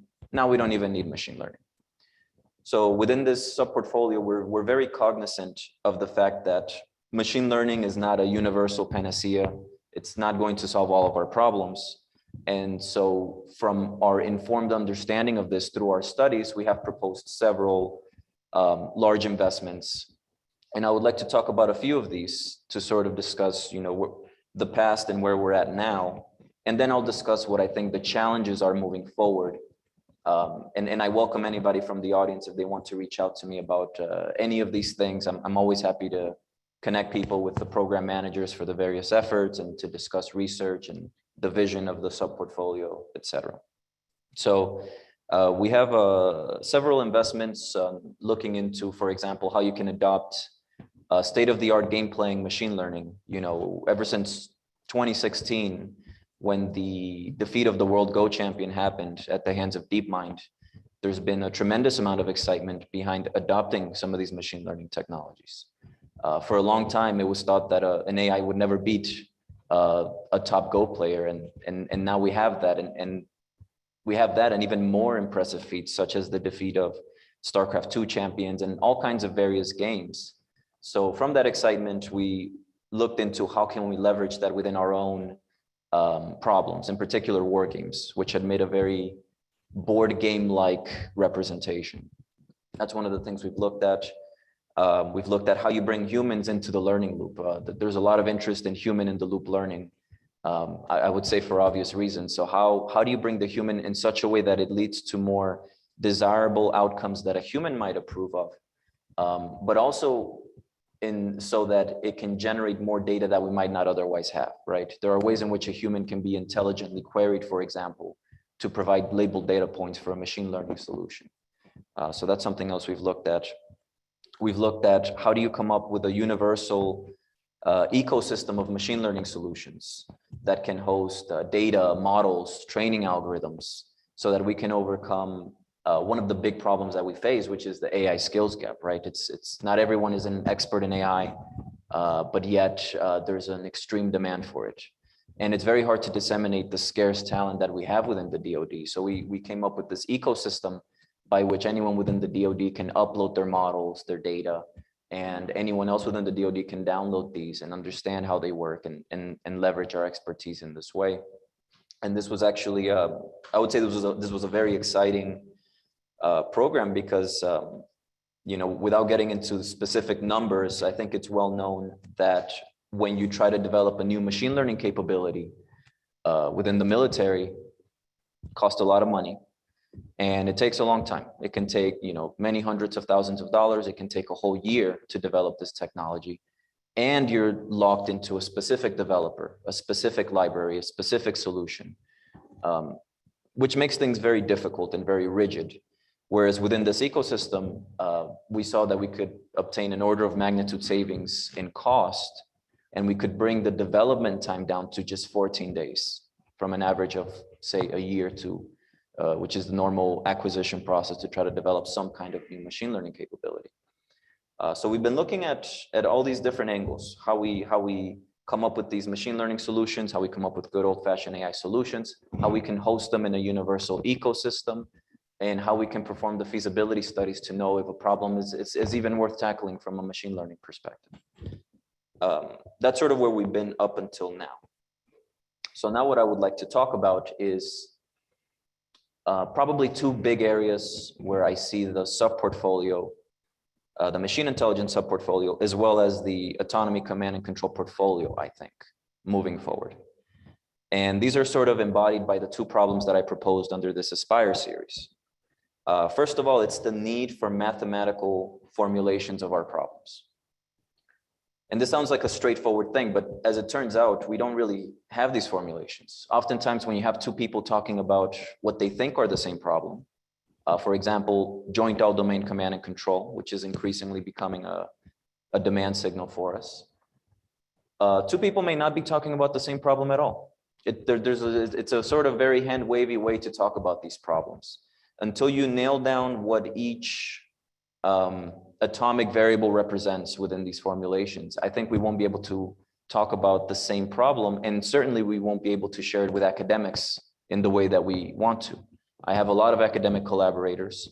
I have no tangible means by which to tell them what our relevant Air Force problems are, because it's all hand-wavy language.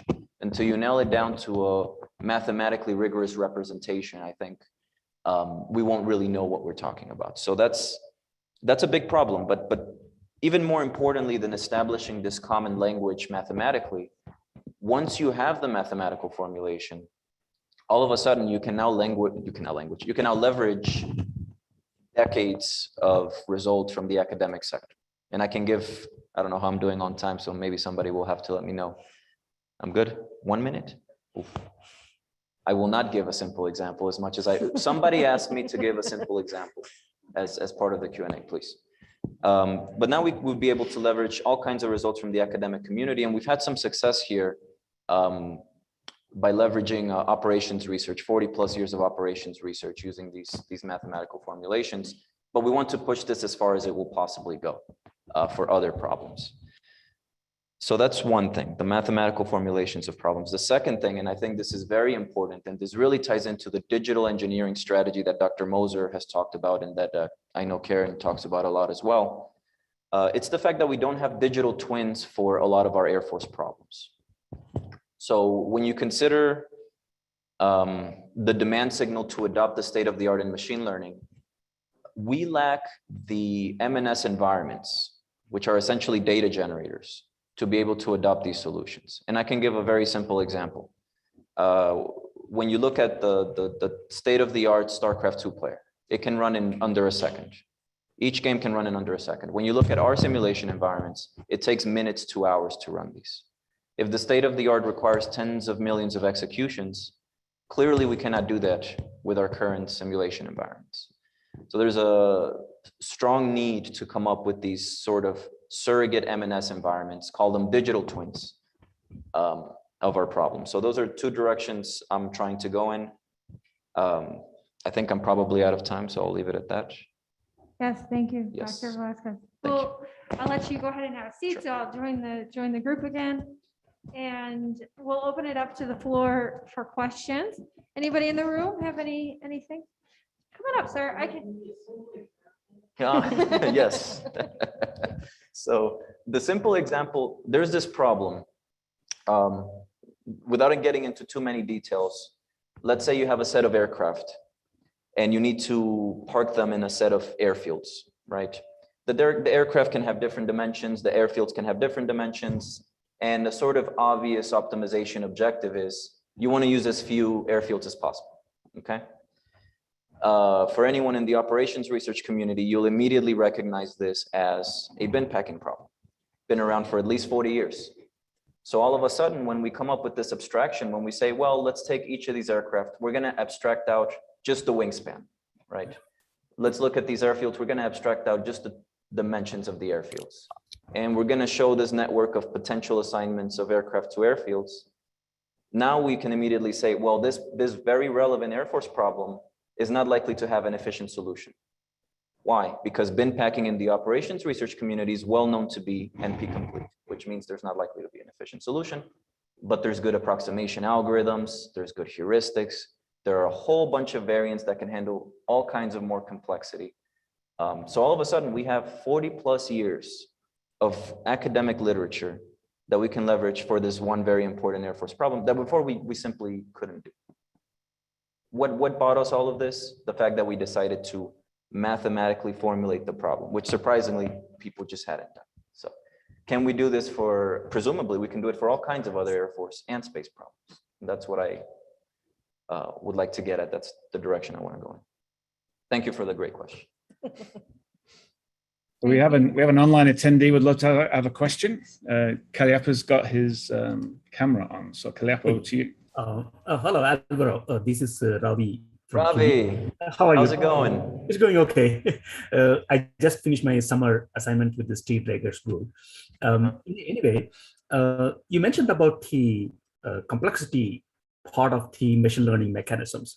At a subtle level, I think one faces with three different types of complexities. One is the algorithmic complexity. The other one is the software complexity. And the third one... Complexity, I'm sorry, I'm having a hard time hearing you, Ravi. Oh, yeah. There are three types of complexities. One is the algorithmic complexity. Yes. In the NP sense, actually. The other one is the software complexity. Third one is the cognitive complexity faced by the humans. So can you elaborate a bit on how these three different complexity spaces kind of interact? Yes, so the algorithmic complexity would, that's in a sense what I was referring to with NP completeness. So the NP completeness, of course, is the complexity of the problem itself. Right. But we can reason about whether there exists a solution whose complexity would meet some lower bound. So I feel like the NP complete result sort of gives you that. Mm-hmm. And as you know, Ravi, we've had discussions before about these kinds of problems. There are very good and fast algorithmic solutions that run in, polynomial time that can get within an arbitrary factor of the optimal solution. So the algorithmic complexity for a lot of these problems, it's something I'm not actually too worried about, as long as we don't demand the actual optimal, but we're willing to budge a little bit. The human complexity, that's something I don't even know how to reason about that, to be honest. We carried out a complexity study with RAND, and there is a very intuitive human notion of complexity that is sort of very difficult to nail down mathematically. So ultimately, I don't think the mathematical models alone will get you where you need to go. They will be a big help, but there's that sort of human intuition that has to be built in. Okay. Yeah. Yeah. Thanks for the clarification. Good seeing you. Okay, thank you very much. So thank you again, Dr. Velasquez. We're going to move on to our next CTC representative. We have Dr. Nue Thadar, Deputy Communications and Dissemination Core Technical Competency Lead. Welcome, Dr. Thadar, and thank you for joining us today. Please come on up and join the podium and start by summarizing the key components of the communication and dissemination portfolio at AFRL-RI, followed by any insight that you can provide into future Air Force and Space Force challenges as they relate to your CTC.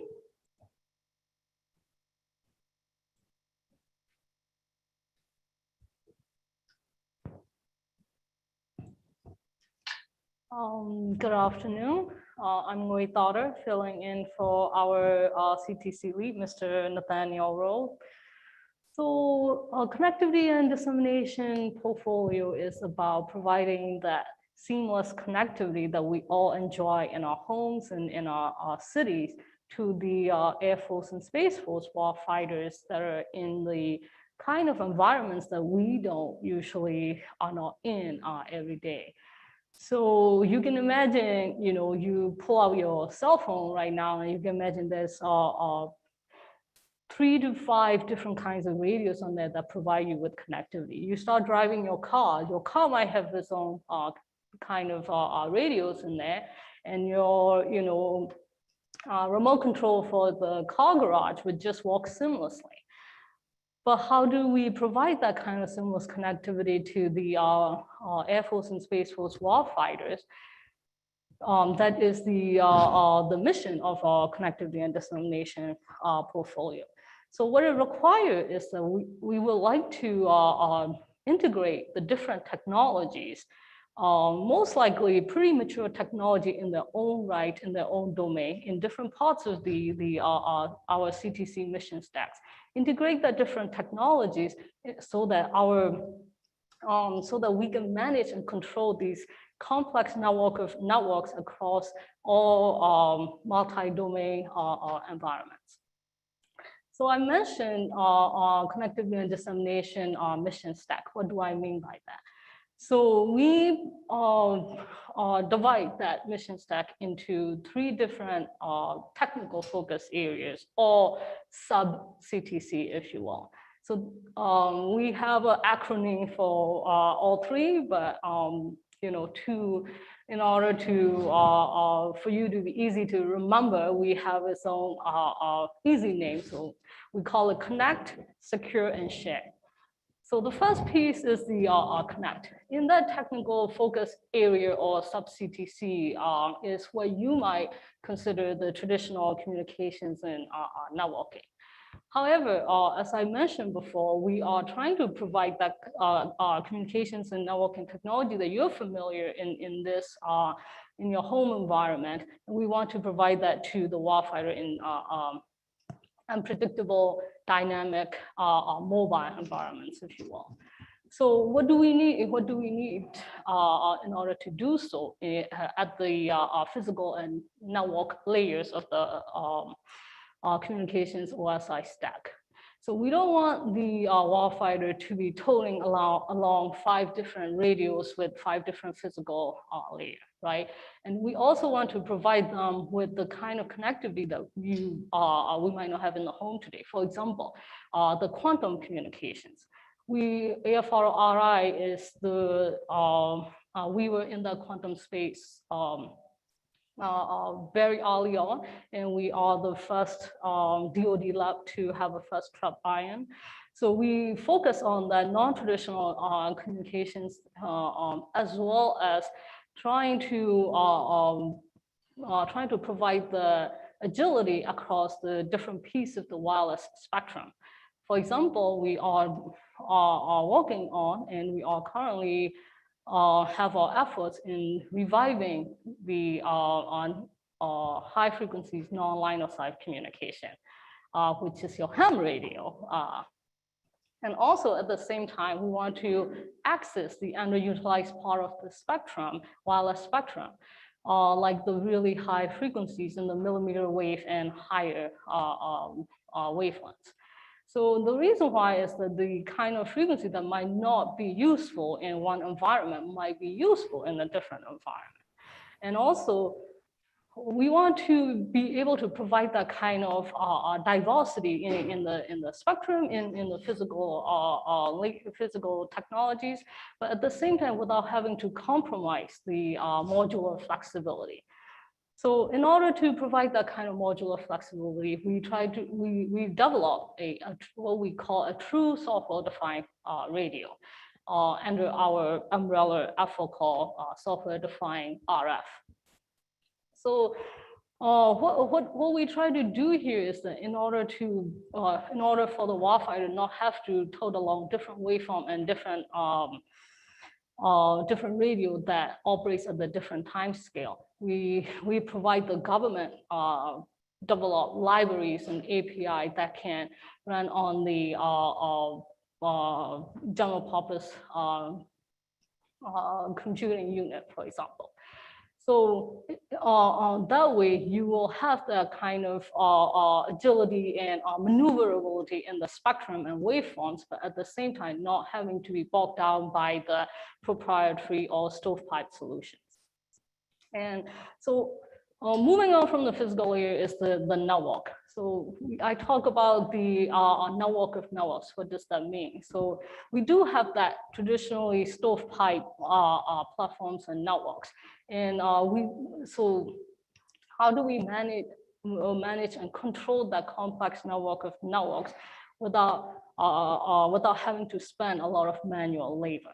So basically going from the manual process to the automated process and to a truly intelligent process. So so that is our focus on area connect. And the next piece is the secure. So what we have in our military aspect that is different from your home, our networks, is that we have this multiple layer security. And you want to be able to, again, the same thing. You don't want our airmen or our guardians to have to bring 5 different computers to access 5 different levels of security information. So, so in that secure part, we have the access and the transfer. And so we want to be able to provide the multi-domain, multi-security access. And at the same time, how do we transfer the information across the different network? Again, that filtering that information from one network to network without having to spend too much manual labor, going from manual to automatic to intelligent. So the same kind of thinking. And lastly, the less tech-focused area is what we call share. So this is all about information management and information prioritization. So information management and information prioritization. So moving up from this physical and network layer, from the information perspective, at the information provisioning layer, without having to worry about the different language and different physical waveform and radio from the lower layer, how do we deliver how do we provide the context to that information and deliver the right information to the right user, to the right warfighter, while at the same time being responsive to the mission. So one of the example is of one of the technology that we have developed is what we call Android Tactical Awareness Kit. You maybe this is the first time you've heard about ATAC or Android Tactical Awareness Kit, but you probably have seen the kind of events that this technology was used in the news. For example, at the hurricane disaster relief programs, or prisoner escape, or the inauguration, where different agencies and different agencies and different personnel have to use different devices and different information platforms But now with the use of our ATEC software, you can share the situational awareness across different devices and across different systems. So that's what the share is about, providing the situational awareness regardless of the network or the device that the personnel has to use. So given the three different technical focus area we have in our CTC, so what are the challenges that we would like your help to solve? I would like to echo what Dr. Velasquez said about modeling and simulation tools. So in the VMV domain, we were looking for the modeling and simulation tools that will help us solve the heterogeneous networks and that help us solve the interoperability issues between the networks of networks.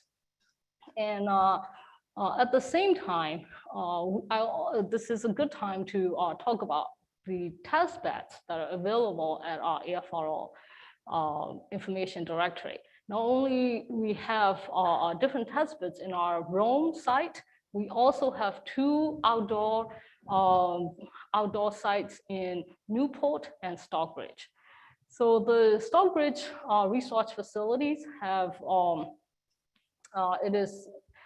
it has about 26, I think, 26 different nodes or modules, if you will, with different radios and different connectivity, and all of them fiber connected, so that you can sit in your office and you can control the electromagnetic environment in that facility and be able to run that large scale of modeling and simulation, but in the real electromagnetic environment. And Newport facility is more for the long range pattern measurements historically, but now we are modernizing it so that you can do different kind of network management, testing and simulation.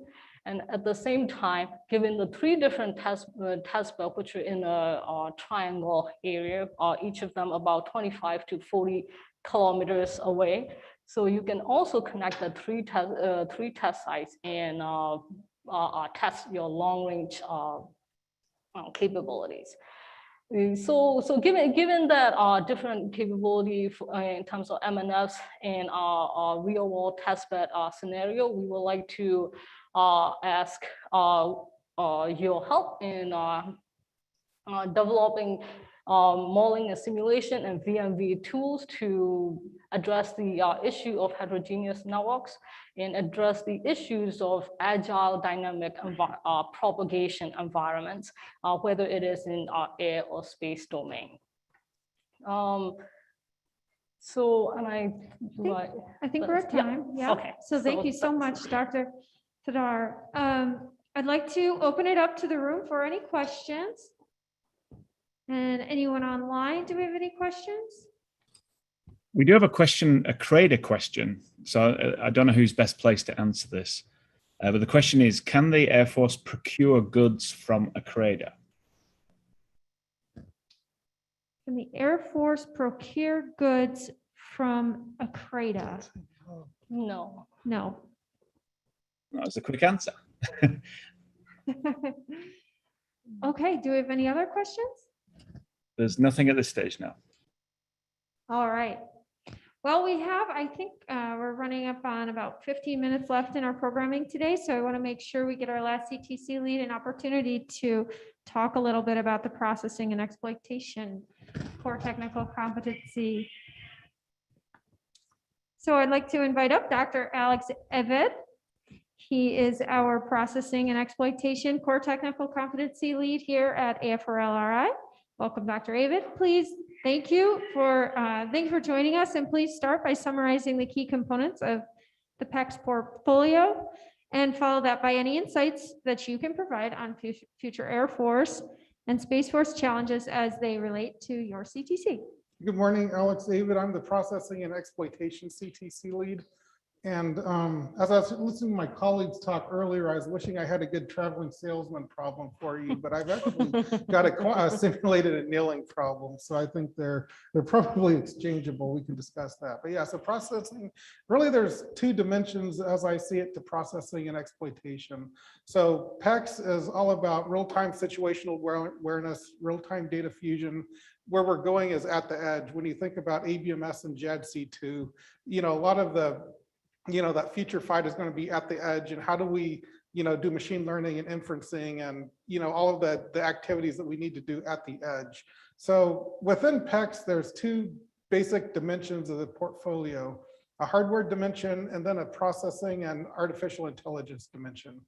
So on the processing dimension, we're talking about quantum computing, neuromorphic computing, edge computing, on-platform edge computing, smaller form factor, IoT type computing. So that's really on the hardware side of the portfolio. And what we're doing there is we've got a number of partnerships with industry. We heard the term CRADA mentioned earlier. So we've got CRADAs and numerous other types of projects and engagements and collaborations with industry, with other services, other branches of the military, OSD and whatnot. So what we're really doing there is we're developing the use cases and the DoD application. So partnering with industry that's doing the development of the integrated circuits, and then we're doing the processing, the algorithm development, the use case to development. We're looking at how do we transition and employ these things for Air Force use cases. So that's really one side of the scenario, one side of the portfolio. And then the other aspect is on the software side, so situational awareness. So your basic questions: who, what, when, where, why, how.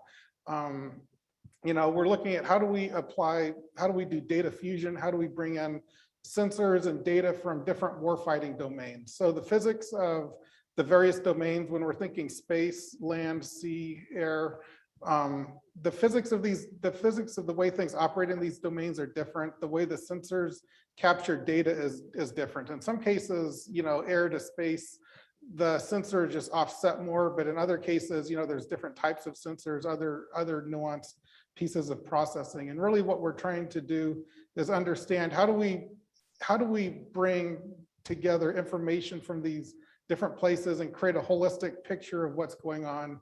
And a big piece of it is both the real-time aspect, how do we do this with low latency? How do we do this at the edge?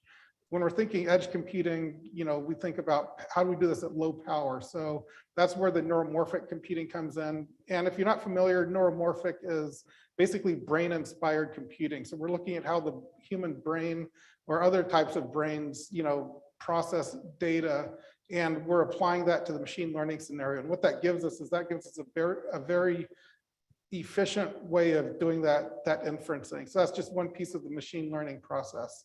So that's just a very high, 5-minute elevator pitch of the portfolio. In terms of things that we're looking for opportunities in the future, really we're looking, how do we apply these things? When we talk quantum computing, what are the DoD use cases for that? How do we take a DoD problem and then apply that to quantum? In the case of quantum computers, there's certain things that they do really well. In some cases, that's, they can solve the simulated annealing problem, and that's more of an optimization problem. So then really the question is, how do we map a DoD problem where there's image recognition or coming up with better courses of action? How do we map that DoD problem that we have into the type of a problem that a quantum computer could solve by running a simulated annealing algorithm? Same thing, another thing we're focusing on moving forward is neuromorphic computing. When we look at Gartner's saying that neuromorphic computing is going to become more pervasive in the next 2 to 5 years. So that gives us a really good time for us to start looking at what are the workloads that we can do on a neuromorphic chip. In some cases, it's taking algorithms, convolutional neural networks, recurrent neural networks, mapping those into the type of a chip that we could, type of a problem that we could process on a neuromorphic chip.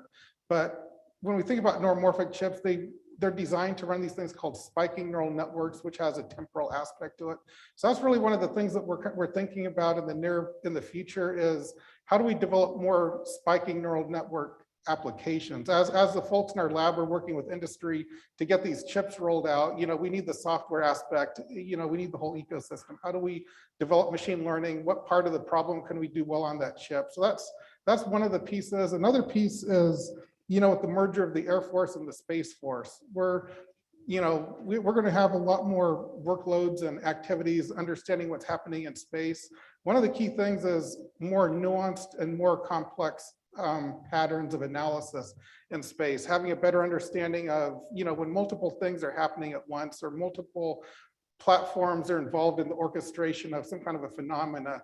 How can we look at what we're doing and apply it to, multiple variables to be able to predict, what other folks are doing. Another big piece of it, like I kind of mentioned earlier, is as we, look at deploying and operationalizing AI, that equates to, explainability, validation, verification, help, people understand, Microsoft Word and our traditional software applications, but how can we educate our end users to understand if a machine learning model is being used out of context, if it's degrading over time? So I've probably got to shut off due to time there, but that's those are kind of some of the key things we're looking at: operationalizing AI and what that entails, and then as we look at, rolling out more of the neuromorphic, which are very low power, into more of our edge platforms. What are the key pieces that you guys can help us with that'll help enable us to roll out those chips, both, from the use case, the software, the processing, how we develop AI, all those pieces. Well, thank you, Dr. Rabin. Feel free to have a seat and I'll join you back on the stage here. Virtual and in-person land. So we have a few minutes left that we can take questions from the audience, or virtual audience, or in-person audience. Mark, do you have anything on your end? Yeah, just one question at this point. Chips seem to be incredibly important for everything that was just mentioned. Is it a risk that most of the chip manufacturers are outside of the US?